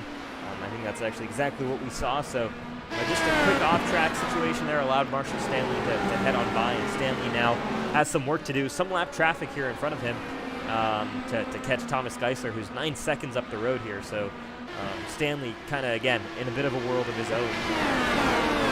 I should say that Bennett, he is 11 seconds ahead of Tyler Fody, but he hasn't been able to gap Fody anymore out there. So it's a bit of a stalemate, but with all the work that Bennett did in the first parts of the race, it's paying off for him right now. But, oh boy, we are back to it here between these two.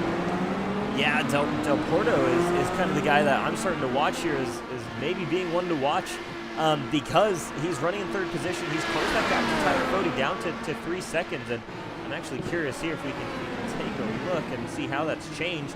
There we go. We'll go to Tyler Fody versus Del Porto, and you've seen there from 54 to 59, that gap's gone down from 6 seconds down to 3. Victor Del Porto is on a tear right now. He's back on his preferred tire. He's off of those hard tires that he really did not enjoy, and yeah, Del Porto with the pace advantage here over Tyler Fody. So Del Porto enjoying the red alternates out there again. Series rules, just like in the real IndyCar Series, you have to run both the blacks and the red tires at some point during the race, and he's filled his obligations, and he is back to the softer red alternates. You see the gap goes a little bit up there for Tyler Fody as he tries to gap just a little bit more there over Del Porto. We'll keep an eye out on that, see if Del Porto can continue to close this gap. But remember, Tyler Fode hasn't run yet on that harder compound of tire. He's going to have to do that to end this race. That could certainly swing kind of swing the momentum back in favor of Victor Del Porto. He's already got a bit of a pace advantage over Fode. The question is, can he now get a huge pace advantage in that final run? It's definitely a bit of a risk, but he's going with what has worked for him so far. Should also tell you that Bennett said he had an extended lead. Well, he just put about a second on Tyler Fode right now, so it's looking like a wall-to-wall affair for Henry Bennett, as long as he can keep all four wheels on the track, because I'll tell you what, we've seen more than once somebody gets a wheel or two off the track and they are in big trouble. Yeah, I mean, Henry Bennett's just been doing a great job. I don't think he's had too many issues getting any wheels off track, and he's one of those drivers that you just rarely see make mistakes out on the racetrack. He's, I think knows his boundaries extremely well, which is pretty interesting, especially when you consider the fact that Henry Bennett, I mean, what time is it in the UK right now? He's racing across the pond. It's 9 p.m. here Eastern time. I'm curious, I actually want to take a look here. Should be 2 a.m. 2 a.m.? How about that? So 2 a.m. for Henry Bennett, and somehow mentally he is right now one of the strongest drivers, and every weekend we see he's mentally one of the strongest drivers, makes the fewest mistakes despite running here at some ridiculous times back home. I'd be curious, not quite sure on his iRacing resume there, but I'd be surprised if he's races a lot of leagues over there with more of the European kind of crowds, but definitely good to see him racing with a mix of guys from the States, as well as some of the Brazilians here. At least the good thing about the Brazilians is that they're only an hour ahead of us here, at least on the east coast of the States. Yeah, not too significant of a difference there for them in terms of, yeah, exactly, that time difference. And it is interesting, IndyCar, it's one of those sports that, is pretty uniquely American, in real life, and I think isn't really followed significantly outside of the United States. But here on iRacing, I mean, generally in the IndyCar leagues, in the public lobbies and things like that, you do find a lot of people from, Brazil is very popular, the UK, it's a very popular series. So pretty interesting to see that and how it's become so popular there. But, it's great to have a wider variety of nationalities, compared to, some of the, especially in the Cup Series and things like that, where we've got, all American drivers. I don't think it's too surprising, especially for the Brazilians. Of course, you got all the stars, like Helio Castroneves, Tony Kanaan, and of course, going back to the days where it all started with Emerson Fittipaldi. IndyCar, it's been quite the splash in Brazil. Of course, they've had races down in Brazil in previous years. Yep. The street course there, didn't they? Yeah, they had the Sao Paulo street course for 3 years, which I love. That was a great course. One of the few street courses that I've enjoyed over the years, but unfortunately, it just didn't have the legs to stick around, though. And of course, when you look at drivers from the UK, well, you got plenty of drivers that have made the crossing across the ponds over here. Yeah, I think with the larger population of Formula One drivers making the move to IndyCar, I mean, it's an extremely viable career choice now and career option for guys coming out of Formula 2, and some guys who are maybe no longer racing in Formula 1. You see Marcus Ericsson's made that successful crossover. Alexander Rossi was kind of one of the first ones of this modern era to make that crossover. We saw Max Chilton, who's run well at the Indy 500. A number of IndyCar drivers. Roman Grosjean, too. Yeah, of course. How could I forget Roman Grosjean? He's been the biggest one, in the past couple of months. How successful that transition has been for him. Currently in contention for an Andretti Autosports drive, one of the top teams in the sport. Yeah, it's really been great to see, how he ran for so many backmarker teams for close to a decade in Formula One, and just out of the blue, I don't even know if you could say out of the blue, all of a sudden, he's got 2 runner-up finishes this year for the Dale Coyne team out there, and he has impressed many. And dare I say it, he's become an instant fan favorite as well, whether it's been on the road courses, or even you go back to the race at Gateway as well. He had a lot of people cheering for him, especially after he went through that tear through the field. Yeah, it's been impressive, Grosjean, how he's adjusted to, IndyCar, and I mean, heck, you even had who was it, Christian Lundgaard moved over, and there's a lot of talent, there's a lot of talented drivers, I think, in Europe who don't necessarily get that opportunity to show off. I remember reading a fantastic article by Will Buxton, who now works for Formula One, but used to work for NBC Sports here in the United States, talking about the fact that if you take the second half of the field in Formula One, so 10th on back, a lot of guys who, they have a great weekend if they score 1 or 2 points. I think they, amongst them, they had about 25 championships, amongst 10 drivers over the course of their racing careers. It was just incredible, the success that they had all had. You can never see that in F1, and IndyCar is giving a lot of them the opportunity to show off what their true talents are. You have the option, race in IndyCar and compete for a championship with any team really on the grid, or go to F1 and run around in 15th, 16th place where points, a 10th place finish, might be the result of your season. Unfortunately, you've seen a lot of the innovation be sacrificed in the IndyCar. There's a lot less uniqueness between the cars now compared to what it was about 25 years ago. But if the trade-off is to maintain the parity, in fact, the sport has even greater parity than really ever before, I'll take it. I'll take a great show with with these great drivers. Definitely, yeah. I mean, it's sometimes tricky. Here we go. Fody makes the move as Henry Bennett is the first one into pit road. We'll get back to the action here in the Elite Racing Leagues and hopefully continue that discussion maybe a little bit later in this event. But here you go. Henry Bennett kicks off this next pit stop cycle. Final stop for Bennett. He's going to head out on the red sidewall tires. So there you go. So he does 2 stints on the hard tires, 2 stints on the soft tires. Henry Bennett very comfortable on either tire that he goes on.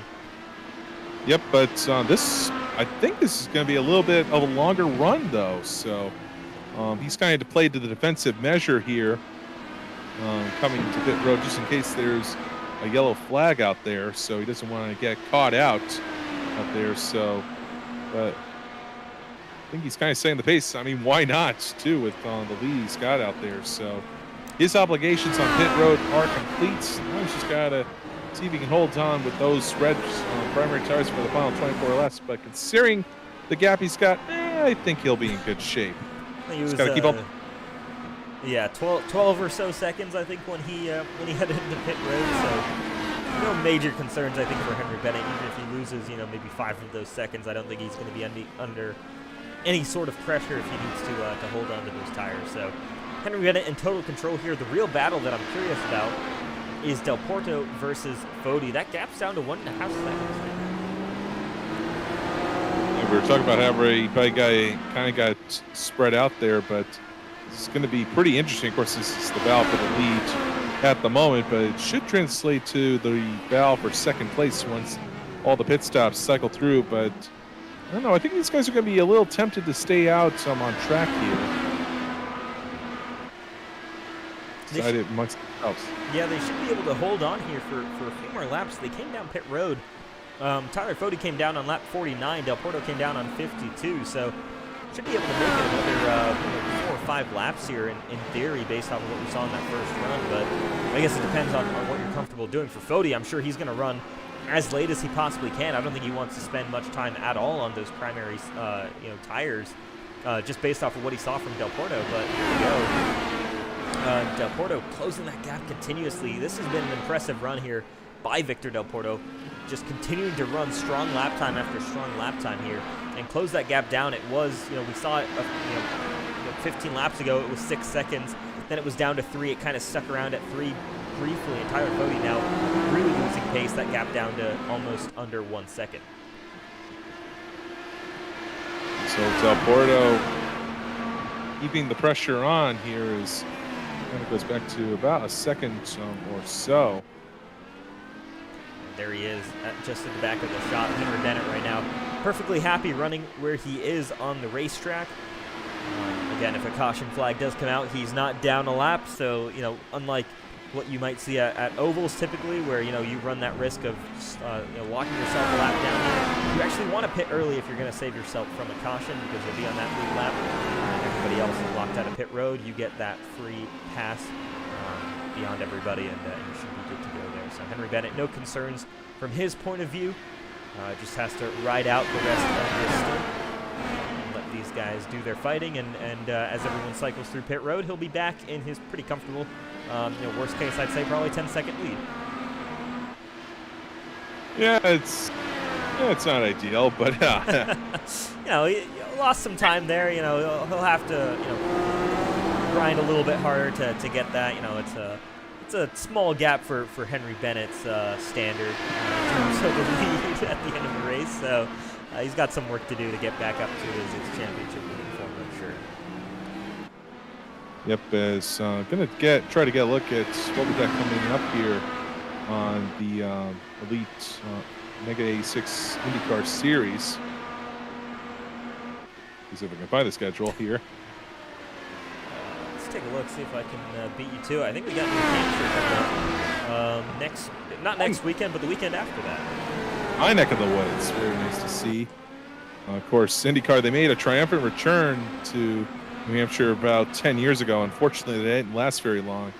And what was just an absolute cluster of a race, especially when you had the rain come in. But it's too bad. It's a track that's deserved, I think, a second shot there. But definitely great to see us going there on the Elite Racing League. So we'll have that on September 24th. And then going to have another oval with Nashville Super Speedway on October 8th. That'll be for race number 4.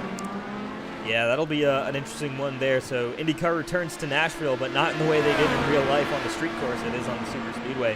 I'm looking forward to seeing how that fares. But back to New Hampshire, I'm curious. I wonder if IndyCar would run on the road course up there, if they could even fit the cars. I know it's pretty narrow, but it's a great road course that you've got up in New Hampshire. Yeah, it's an interesting configuration, but it's very, very narrow, though. But again, you talked about Barber designed for motorcycles.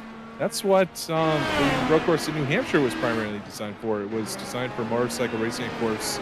You got Laconia Bike Week just up the road from New Hampshire, and become a go-to destination for professional as well as amateur riders up there in the middle of the summer. Yeah, unique little layout there at New Hampshire in terms of that road course. I've actually seen some car races there as well, so I actually didn't know they race motorbikes up there, so that's pretty cool there. The layout certainly does seem to favor the type of motorbike racing, those kind of tight, twisty corners, similar to what you see here at Barber. Yep, and of course, New Hampshire known also, of course, not for just its NASCAR stock car racing, but also my kind of racing, the modifieds up there. And of course, we've had some amazing modified races over the year. And just that track really suits on the modifieds with the way the draft works out there, and it might suits the IndyCars, especially with the addition of the arrow screen and some how they kind of punch more of a hole in the air. So I'll be very interested to see how it translates over when we go to the Magic Mile next week, or in 2 weeks, I should say. Yeah, we'll take a look. Tyler Fody, though, hits pit road finally with 19 laps to go. So, or actually, he's about to take over to 18 laps to go. There it goes. So just 18 laps to complete on that hard tire. He's done what he needed to do in order to kind of avoid that. Though, I mean, there you go. Del Porto, who's already come down pit road. No, excuse me. Del Porto has not come down pit road yet. Goes on past. It's gotten past him. Yeah, just foreigners past Del Porto. Something happened there that we seem to have missed. Here we go. Let's actually take a look and go back to that replay. This is Del Porto going off track. Oh, wow. Oh! Just misses the wall, though. Yeah, it wasn't even a spin, more of a slide, but boy, we talked about him knocking on the back door of Tyler Fody, but he just lost all that ground, and he's lost a position on track. Luckily, the good thing about the field being so spread out is they only cost him one spot out there, but tough break for Del Porto. He is still trying to some of the lefts out there is now he's going to make the dive to pit road. Yeah, so he's already run on that primary tire. You expect to see him switch over to the, stay on this alternate tire as he did on this last stop. Tyler Fode, again, we see on the primary sidewall. Henry Bennett, meanwhile, back to the lead, back where he's happy. Yep, so Fortner also on pit road as well, as they'll get their final pit stops out of the way here. See what they make this call on the strategies. Cody now working back into second position. One interesting thing, taking a look here, is that, boy, oh boy, Bennett, he has a 15-second interval now, but he has used his push to passes, though. He's only got 2 remaining. Tell you what, Rich, there is an extensive wreck out here, and there's a yellow flag. He could be in trouble. Bodie's going to have the push to pass out there, but interestingly, though, Bennett, again, he's going with the red alternates, but Bodie's going to have the legs on the black primaries going forwards, though. Yeah, we'll see kind of how this fares for these two. Yeah, Henry Bennett doesn't have much of a defense if we do get a late race caution to finish this off. But Tyler Fode also, you could argue, doesn't have the tires. I mean, I'm curious to see how he runs on these, but Henry Bennett's the only guy we've really seen tonight, at least up front, that's looked somewhat comfortable in his primary tires. They look tricky to handle. Yeah, I don't know if we're going to get the yellow, though, because the thing, through the magic of iRacing, if you have some trouble and you spin off track, there's not going to be a yellow flag necessarily, but you spin off and your car is disabled on the racing line, that's generally when you're going to see a yellow flag. But again, we haven't seen it since that wreck on the very, very first turn of the first lap. Yeah, I think the biggest issue there was just how much of the track was blocked and how many cars were in that one area. Once you kind of got the situation of, we're seeing these one-car spins and one-car wrecks. The thing is guys can pretty quickly clear that up, so you don't have to pull out that caution here. There's no automatic cautions. iRacing doesn't throw them on road courses, so it's up to race control to see it and basically say, yeah, okay, it's enough of a hindrance that we need to throw something. But, I mean, rarely do you ever see that here with so much runoff around this racetrack. So I think the odds are firmly in Henry Bennett's favor going forward. 15 laps to go. So I think the bells are going to be really behind us. I believe we have just a few cars left on the lead lap. Looks like about 8 cars on the lead lap. And Thomas Geisler, that last car on the lead lap, and he's actually, I think, about to go down a lap as well as Marshall Stanley. So we could be finishing this race with just the top 6 here within the same lap as Henry Bennett. It's been that level of dominance that we've seen here from that one car. It really has been exceptional. We do have a bit of a battle starting to show up here between Justin Fortner and Victor Del Porto. So you see there that they have Bruno Miranda there on the screen as part of that battle, I suppose, as he's on the track. But really, you're looking at Fortner and Del Porto there, 0.6 of a second, and Del Porto, after that costly mistake, he's trying to get back past Fortner to get a spot on the podium. Yes, indeed. So I think Del Porto is going to be a little extra determined in there. I believe they should both be on the same tires out there, at least from what we saw before. But they're both on the reds. Bodie, the only driver left on the lead lap that is on the black primaries. Yeah, so he left those late to run the end of the race on those tires. Well, again, we'll see how that works out for him. He's 8 seconds up the road from these guys, so I'd expect Tyler Fode kind of in a bit of a safe situation right now. If you told me, if you asked me before Del Porto came down or had that issue before he came down pit road, I'd say, I'd put Victor Del Porto in second place at the end of this race, but didn't quite have the consistency, put that one wheel off, and now he's fighting just to grab this podium here versus Justin Fortner. And so these guys are right on top of each other. Going to be interesting to see how the push to passes go here. Again, starting to get down to it. Less than 14 laps to go as they move through the backside of the course.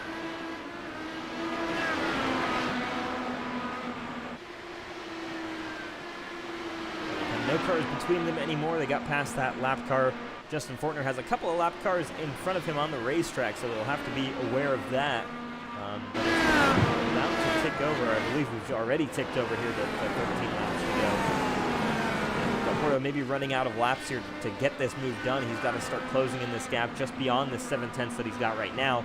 Start getting within striking distance of Justin Fortner. But for Fortner, importantly, I think he's got 2 or 3 more attempts here on the push to pass. He does 2 more push to pass usages there versus Del Porto, so that could come in handy if he's trying to defend here from the Brazilian towards the end of this race. Yeah, indeed. So, yeah, I think one thing that's gonna determine this battle is, again, who makes the least amount of mistakes, or to quite put it simply, who makes no mistakes at all. Because we've seen that even the tiniest of mistakes can lead to disaster on this course. These cars are very sensitive if you get a tire really on the grass just at all. Yeah, so easy to snap them around there or just get something to go wrong here. It comes, I think, with also just the nature of this racetrack. The way it's so undulating through the hills here in Alabama, it means that you put that tire off and, again, it just shifts the weight so strangely, and you kind of have to deal with that. So, we'll keep an eye out here as the gap maybe it opened up a little bit on that last lap, but there you go. It's back down to just over half a second here for Del Porto. He's closer than we've seen him so far in this run. He is closing down on Justin Fortner and might be within striking distance in the next couple of laps, actually. Fortner overdrove turn 2 just a little bit, so allowed Del Porto to shade the gap here, and he is right on his wing as they work through turn number 5 through the kink at 6 and down to turn 7. Yeah, lock up there from Fortner, so he's starting to feel that pressure here, starting to push maybe a little bit hard. We'll see through the chicane if he can hold on to it.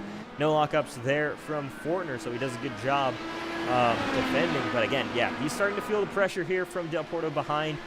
Seeing that gap reduced from what it was earlier on, it really quickly reduced from kind of those 3 seconds, and I think, might have been just Fortner got caught up in some traffic there that allowed Del Porto to be within this close within a second here, and that's putting on this pressure. And yeah, for Del Porto, he kind of needs to be a little bit patient, but also is running out of laps here to start making some moves. As you see the gap up front, 14 seconds from Bennett to Fody, so not much happening there, and Fody's got about an 8-second gap over these two. As they battle. Ooh, is Fortner, he got a bit of a wheel up, but he's able to keep the wheel straight. But here's Del Porto.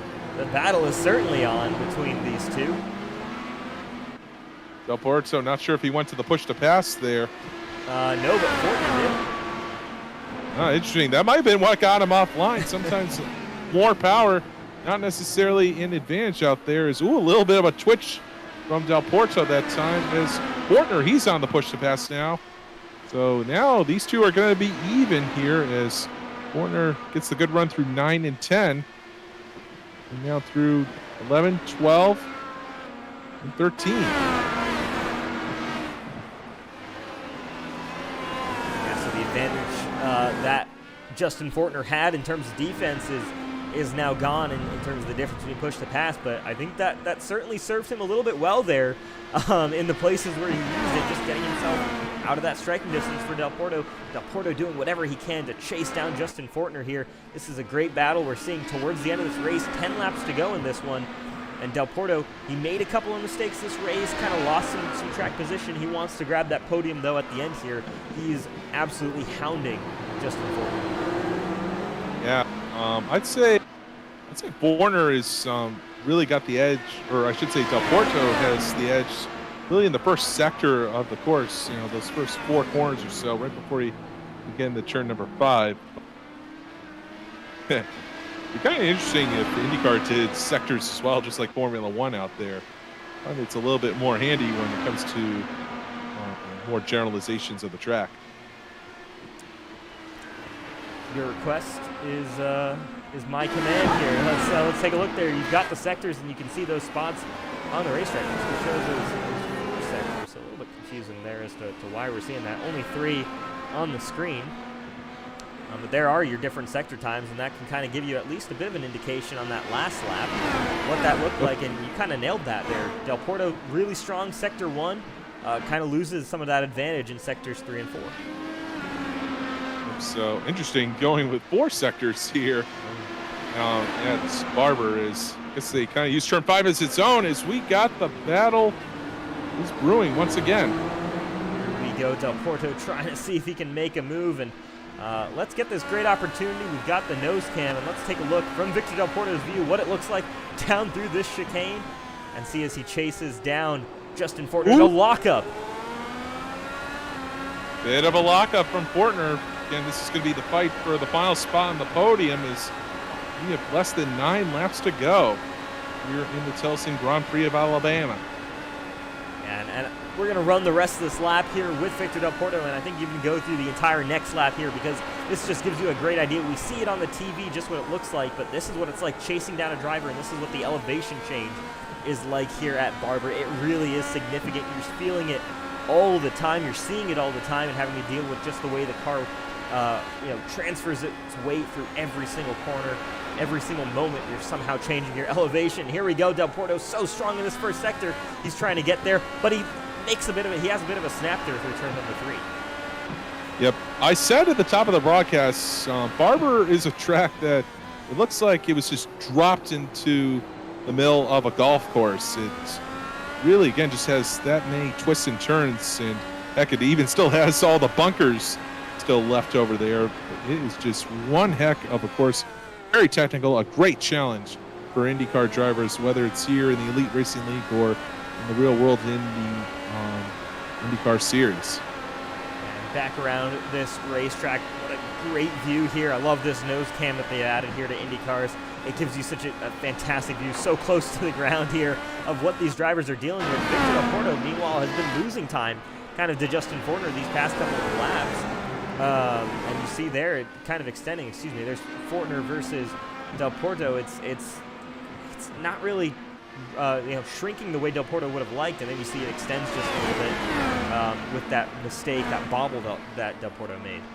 Oh, but here we go. Fortner wide through turn number 2, and it's very much on. Del Porto is on the button. Here we go. Can he get the run down into turn number 5? Defensive line from Justin Fortner. He's going to make Del Porto take the long way around. They're both on the button here, down towards the chicane. Del Porto might have the preferred line here. Who's going to get it for the final podium position? He's got it. Wow. What a move there. What a setup by Del Porto, really using that mistake through turn number 2 all the way through to turn number 6 before, or actually on through turn number 7. For Del Porto to finally make that move stick. What a great job. Again, shows the flow of this racetrack. And Fortner's not quite done with Del Porto just yet here, but the advantage is certainly in favor of the Brazilian in that number 27 car. Not a ton of places to really have an overtake opportunity, but again, Barber, it's a nice wide track out there, so if you can hang with a guy to the outside for just long enough through some of the more technical sections, and you get to a great overtaking opportunity, you got him. Absolutely. So Del Porto probably should be good to go now in terms of his advantage over Fortner. We'll see if Fortner comes back at him. There you see that late on the brakes for Fortner. Locks it up a little bit. He still wants to try and get by here, but not quite able to get there. And I think the pace advantage might just be with Del Porto. But again, we'll keep an eye out here, see how that gap changes. Fortner certainly staying aggressive here, trying to hang on to the back of this number 27 car. Boy, oh boy, it's definitely getting my blood boiling for the real-world IndyCar race, which will, again, be on Sunday at 3 Eastern here on the East Coast. Of course, they're on the West Coast at Portland International Raceway, another track that we didn't see last year because of the COVID pandemic. We'll see if Otto Ward can do anything with the points lead now. He's got 10 points over Alex Below, but Joseph Newgarden and Scott Dixon are right behind them. Yeah, it's really wide open in terms of the points battle, but it's so great to see. I mean, we've got some new protagonists in the championship battle. It really has been the Newgarden and Dixon show for the past couple of years, with Alexander Rossi as well being a part of that for a couple of seasons a few years back. But yeah. And shouldn't reel out Marcus Ericsson again with the win that he had down in Nashville. He's very much in the points game. He's 60 points behind, but there's A, 3 races to go, and B, the final round in Long Beach is going to be worth double points.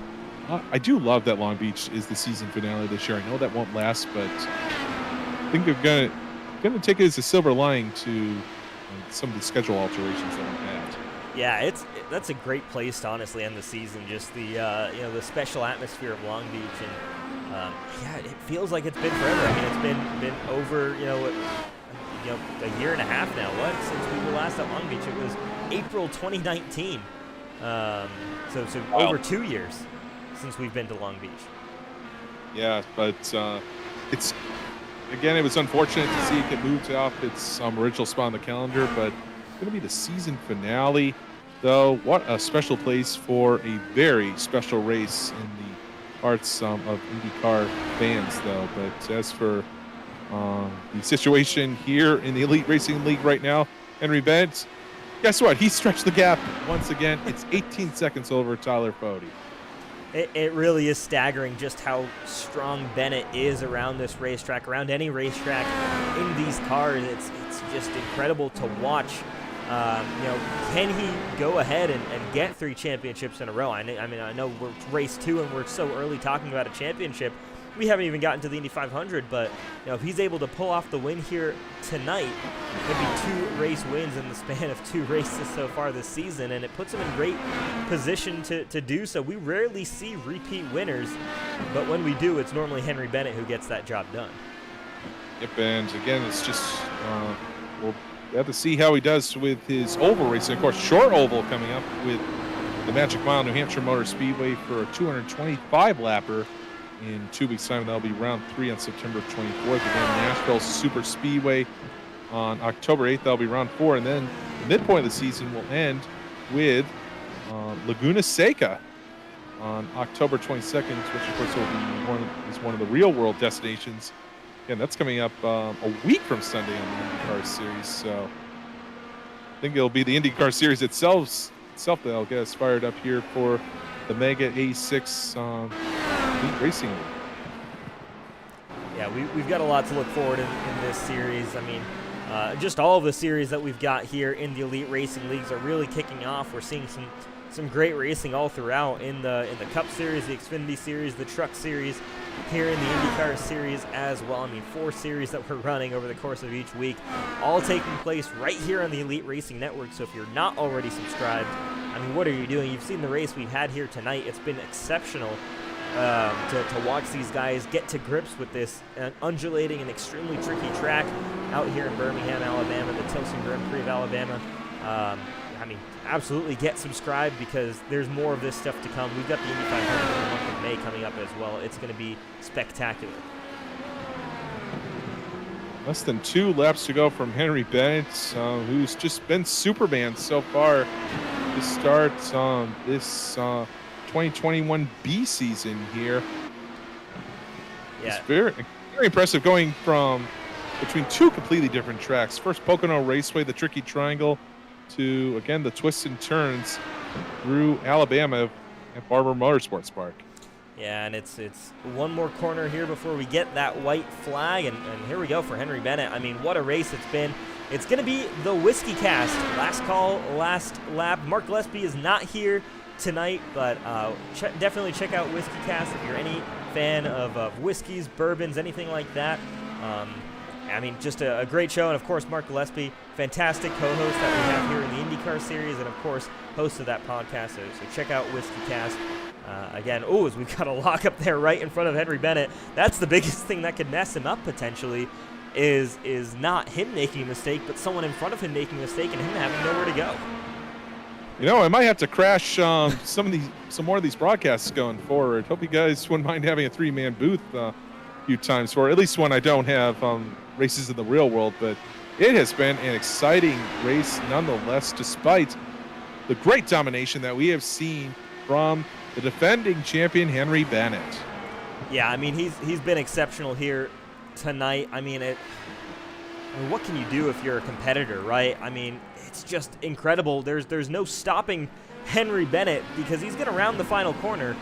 And for the second time this season in 2 races, Henry Bennett is a race winner, defending champion, defending Indy 500 winner, defending race winner from 2 weeks ago. Henry Bennett gets it done again. I mean, there's just no stopping this guy. Defend the one. Absolutely. Right? I mean, just incredible. Ran the 1 last season, 2-time champion back-to-back. He's setting himself up very nicely to try and do the 3-peat, isn't he? Henry Bennett, I mean, 2:45 in the morning in England. That's not going to stop him anytime soon. What a drive, what a job well done. Tyler Fode is going to bring that car home in the 2nd position. Not bad for a stock car guy. Yeah. And Victor Del Porto does a great job hanging on to grab 3rd position. Maybe might have had a shot at 2nd there without that late race mistake, but did a good job to bring it back, get himself on the podium to finish off this event.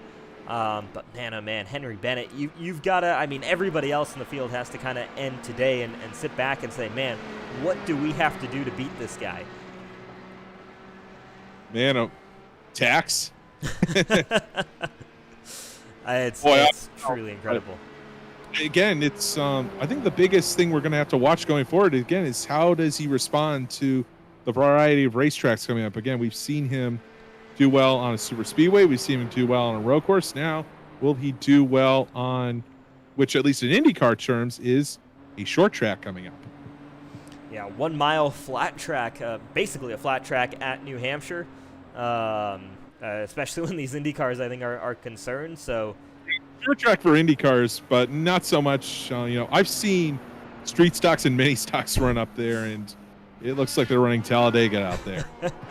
But the victory celebration begins here for Henry Bennett. Once again, your race winner here at the Tilson Grand Prix of Alabama. The British driver gets it done, 2 for 2 in the 2021B IndyCar Series. Take a look at the final results of the race then, and there you have it. There's your top 18. Henry Bennett wins the race by 17.5 seconds, and just an incredible display there of dominance. Really, after that first caution at the beginning of the race, he never looked back, never had to worry about what the guys behind him were doing. Was a great battle going on for second between Fode, Del Porto, Fortner. We had Van de Sant involved in that for a brief moment, or for quite a while. Air Troiano as well. They both kind of fell off there with some mistakes. But yeah, look at that top 5. Presley Sora, shout out to him for staying on the lead lap. Only 5 cars on the lead lap at the end of that one. But about to say, only 5 cars on the lead lap. Just an unbelievable pace set here by Henry Bennett tonight on the rolling hills of Alabama. Yeah, waiting to see if we get any of our top 3 finishers to join us up here in the broadcast booth. Just going to wait here for a few more minutes. Hopefully we'll end up hearing from some of them. They should all have gotten the memo, and I think we've got our 3rd place finisher here. We'll bring him in. So great recovery. Yeah, a great recovery drive for Victor Del Porto here, coming home in the 3rd position. Maybe had a shot at 2nd without that late race mistake. But Victor, talk us through today's race and the challenge of 90 laps here at Barber. Hello, Rishav. Hello, Connor. It was an awesome race. I did a few mistakes. That one we will talk about. This, unfortunately, with this mistake, I lost the momentum to pass Tyler, but it was an awesome race, an awesome result for me. Victor, it just looks like you guys were just driving on a knife's edge out there. It looks like it just took only the slightest mistake to get the car out from underneath you. Yeah, just a little mistake, and when I when I used the primary tire, I was pretty much losing ground compared to the other drivers. Yeah, I mean, it looked really tricky there. A great comeback, especially after a tricky first race at Pocono. How much are you looking forward to 2 weeks from now with New Hampshire, the short oval, completely different racetrack to what you've done in the first 2 races this season? Yeah, New Hampshire for me, I didn't like. Uh, it's a medium oval quality for me, but very hard to pass. But it's a challenge for all of us. So let's try to do a great result and a constant result during the championship. Well, great race, Victor. Fantastic job. Congratulations on the P3. Want to give you a chance to make any shout-outs here on the air. Oh yeah, I want to invite all of the people who was watching. Oh, sorry, is watching the broadcast to follow my channel on Twitch. My channel is Victor Del Porto Racer, and thank you very much to all of my friends, Eric Troiano, Thiago Benedetti, Thiago Michael, my sponsor, Toolbox Informatica. And that's it. Have a nice evening for all of us. All of you, sorry. No worries. You too as well, man. Congratulations again, P3 tonight. Thank you. All right, that was your 3rd place finisher, Victor Del Porto. A great run there. Very pleased with that top 3 finish there after a hectic race. We'll bring in 2nd place finisher Tyler Fody. It kind of got a bit lonely for you in that second half of the event, but certainly was best of the rest there. It's going to take a lot, though, over the course of the season to beat Henry Bennett, though, isn't it? Yeah. But best of the rest, I'll take that. I didn't even feel like best of the rest the first half of the race, to be honest. We were running like 5th or 6th fastest, so that the little train we had going. And as the race was going on, I saw them switch to hards about middle of the race, and I figured, knowing the last run was going to be the shorter one, why not just wait till then to throw the hards on? And it worked out pretty well, I think. When they were on the hards, I was able to catch right up to them, pass some of them. And then that last run, I underfueled it like a lot, putting the hards on to get an even bigger gap. And the last 5 or 6 laps, I was in ultra fuel save mode, watching that interval come down. I was worried I might run out, but I'll take the 2nd. It was a heck of a race. I only got this track yesterday, trying to figure it out, and it's a super fun track, just on edge the whole time. Well, Tyler, you're fairly new to the open wheel game. Of course, saw you in action with the modifieds over the summer. Of course, getting the championship over there. What do you think of the IndyCar so far? Yeah, well, this is my 2nd go at it. I ran more or less full time. I think I did like 6 or 7 of the 10 last season. Got a taste of it, but I never. Of the 3 or 4 road courses, I crashed out of every one of them, and the one I finished, I was like 12th and 3 laps down. So to finally figure out the road course game a little bit here is pretty cool. I tend to run top 5-ish at the ovals, but no, I mean, this season I missed last week. I don't really know if I'm going to be able to do another full-time run. It'll probably be 6 or 7 races, just like last season. But no, I love it. It's definitely a change of pace from running the NASCAR series, but between modifieds earlier and this starting up again, it's fun. I'm loving it. Now, will we see you in the next round in New Hampshire? And of course, I know you got some unfinished business at New Hampshire after what happened in the season finale for the modifieds. Yeah, no, I mean, New Hampshire's super fun track of mine. I love it. I don't know. It's a couple weeks out. Just thinking right now, I don't think I'm going to be able to make that race, unfortunately, but we'll see. Kind of got other things going on these Friday nights, but the on and off of the IndyCar series kind of helps with that. So we'll see. All right. Well, Tyler, I want to give you a chance here on the air to make some shout-outs.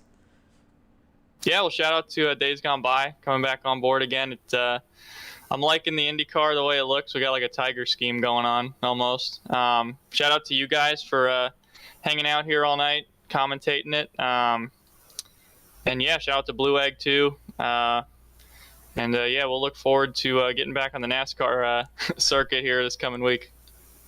All right, congratulations, P2 finish here at the road course here for Tyler Fody. Yeah, thank you. All right, and well, I mean, it seems like every race we end up talking to him, but for the second time this season in 2 races, Henry Bennett, race winner. Man, congratulations. What is it going to take for the other drivers to stop you, because you looked in total control here tonight at Barber? I think I had it easy, relatively easy, because a few of the fastest guys had incidents on that first lap, unfortunately. But if they were in it, then I don't think I would have had it quite as easy. But even so, just racing this track is tough enough. 90 laps around here was really grueling, and I don't think I've done more laps around here than that. This, by far, is the longest race I've done around here. I think the thing that's impressive for me is that not only are you putting on these dominating performances, but you're doing it in the dead of night on your side of the pond. Yeah, I had to have a little nap before the race because I don't think I would have made it otherwise. But yeah, once you're in the race, once you're going, I'm in VR, and it feels like you're in the middle of the day, so that helps. Well, got New Hampshire coming up next. My neck of the woods, too. Looking forward to seeing that one. What do you think heading in? I really enjoy the track in this car, but short overs have tended to be a slight weakness for me. So yeah, maybe I need to put a bit more time in to learning how to look after the tyres at short overs, because that's usually my Achilles heel, like burning up the right front tyre. Always appreciate a driver that likes a New England track. Oh yeah, I love that track. So, like, for a short oval, you've got multiple lines you can run, so it's really racy. Yeah, well, Henry, you've started off this season, I think, better than you've started off any season in the past. Obviously, you have to be feeling really good about what you've had so far these past 2 weeks, both at Pocono and Barber, 2 completely different racetracks, of course. Just how confident does that leave you with the rest of this season? Obviously, we talked about it. The short oval is a bit of an unknown, and in your case, maybe a bit of a weakness. But with 2 of the major types of tracks that we go to, road courses and super speedways, you seem to have the rest of the field in check. I'm not sure about that. I think it's just a bit of bad luck for some of the other drivers. With the really long races and long super speedway races, luck comes into it. It's still really early. I mean, 2 wins is really good, but I could have 5 DNFs, and these wins would count for nothing then. So yeah, just got to keep my head down and keep working at finishing these races at in top 5s or top 10s. All right. Well, last season, I think your worst finish that counted was an 8th place, so you've got that to beat this season. So far, doing an all right job. Before we let you go, get some proper rest here. I want to give you a chance to make some shout-outs on the air. Shout out to my team, Powerslide Motorsports. Shout out to Chad and the rest of the guys at Elite Racing Leagues for doing a great job, and shout out to you guys for putting on a brilliant broadcast. I look forward to watching it tomorrow. All right, congratulations again, Henry Bennett. Dominant win here today at Barber Motorsports Park in the Tilson Grand Prix of Alabama. Thank you.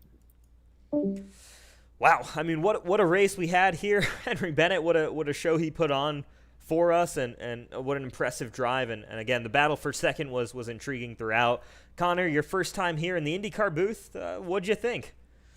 I had a great time. It definitely gave me the feeling of watching the real thing out there. Definitely just a great mix of drivers, and good to see a familiar face from some of the series that I have covered in the past here on the Elite Racing League. But yeah, I think I might have to crash again some future broadcasts going forward. Definitely looking forward to seeing what New Hampshire has to handle there. Again, I'm a Northeastern guy. I'm a New England guy. Always good to see track like that on the schedule. Yeah, well, I know we'd love to have you on board for another broadcast here in the IndyCar Series. It was great having you joining me up in the booth. I know Mark Gillespie, I think, should be back for the next one, but we can definitely do a 3-man booth. So we'll get that all sorted. But yeah, great race tonight, and I think we're ready to finish things off here. So any final thoughts here from Barber? Just absolute perfection today from Henry Bennett. It's going to be very interesting to see, again, what he can do going forward with, again, a variety of tracks coming up here. And I don't know, does anybody else have the potential to rise to the occasion? hard to say at this point. But hey, 8 races to go, plenty of time. Yeah, long way to go in this championship, but for Henry Bennett, it could not have gone any better for the first 2 weekends. In 2 weeks' time, September 24th, we'll head to New Hampshire for 225 laps at that 1-mile circuit. In the meantime, though, this has been the Tilson Grand Prix of Alabama. I've been Rishav Khosla, joined by Connor Sullivan up here in the booth. It's been an absolute pleasure bringing you guys all of the action here from the Mega Driver 86 IndyCar Series, and we look forward to seeing you all next time. That's all. Have a great night.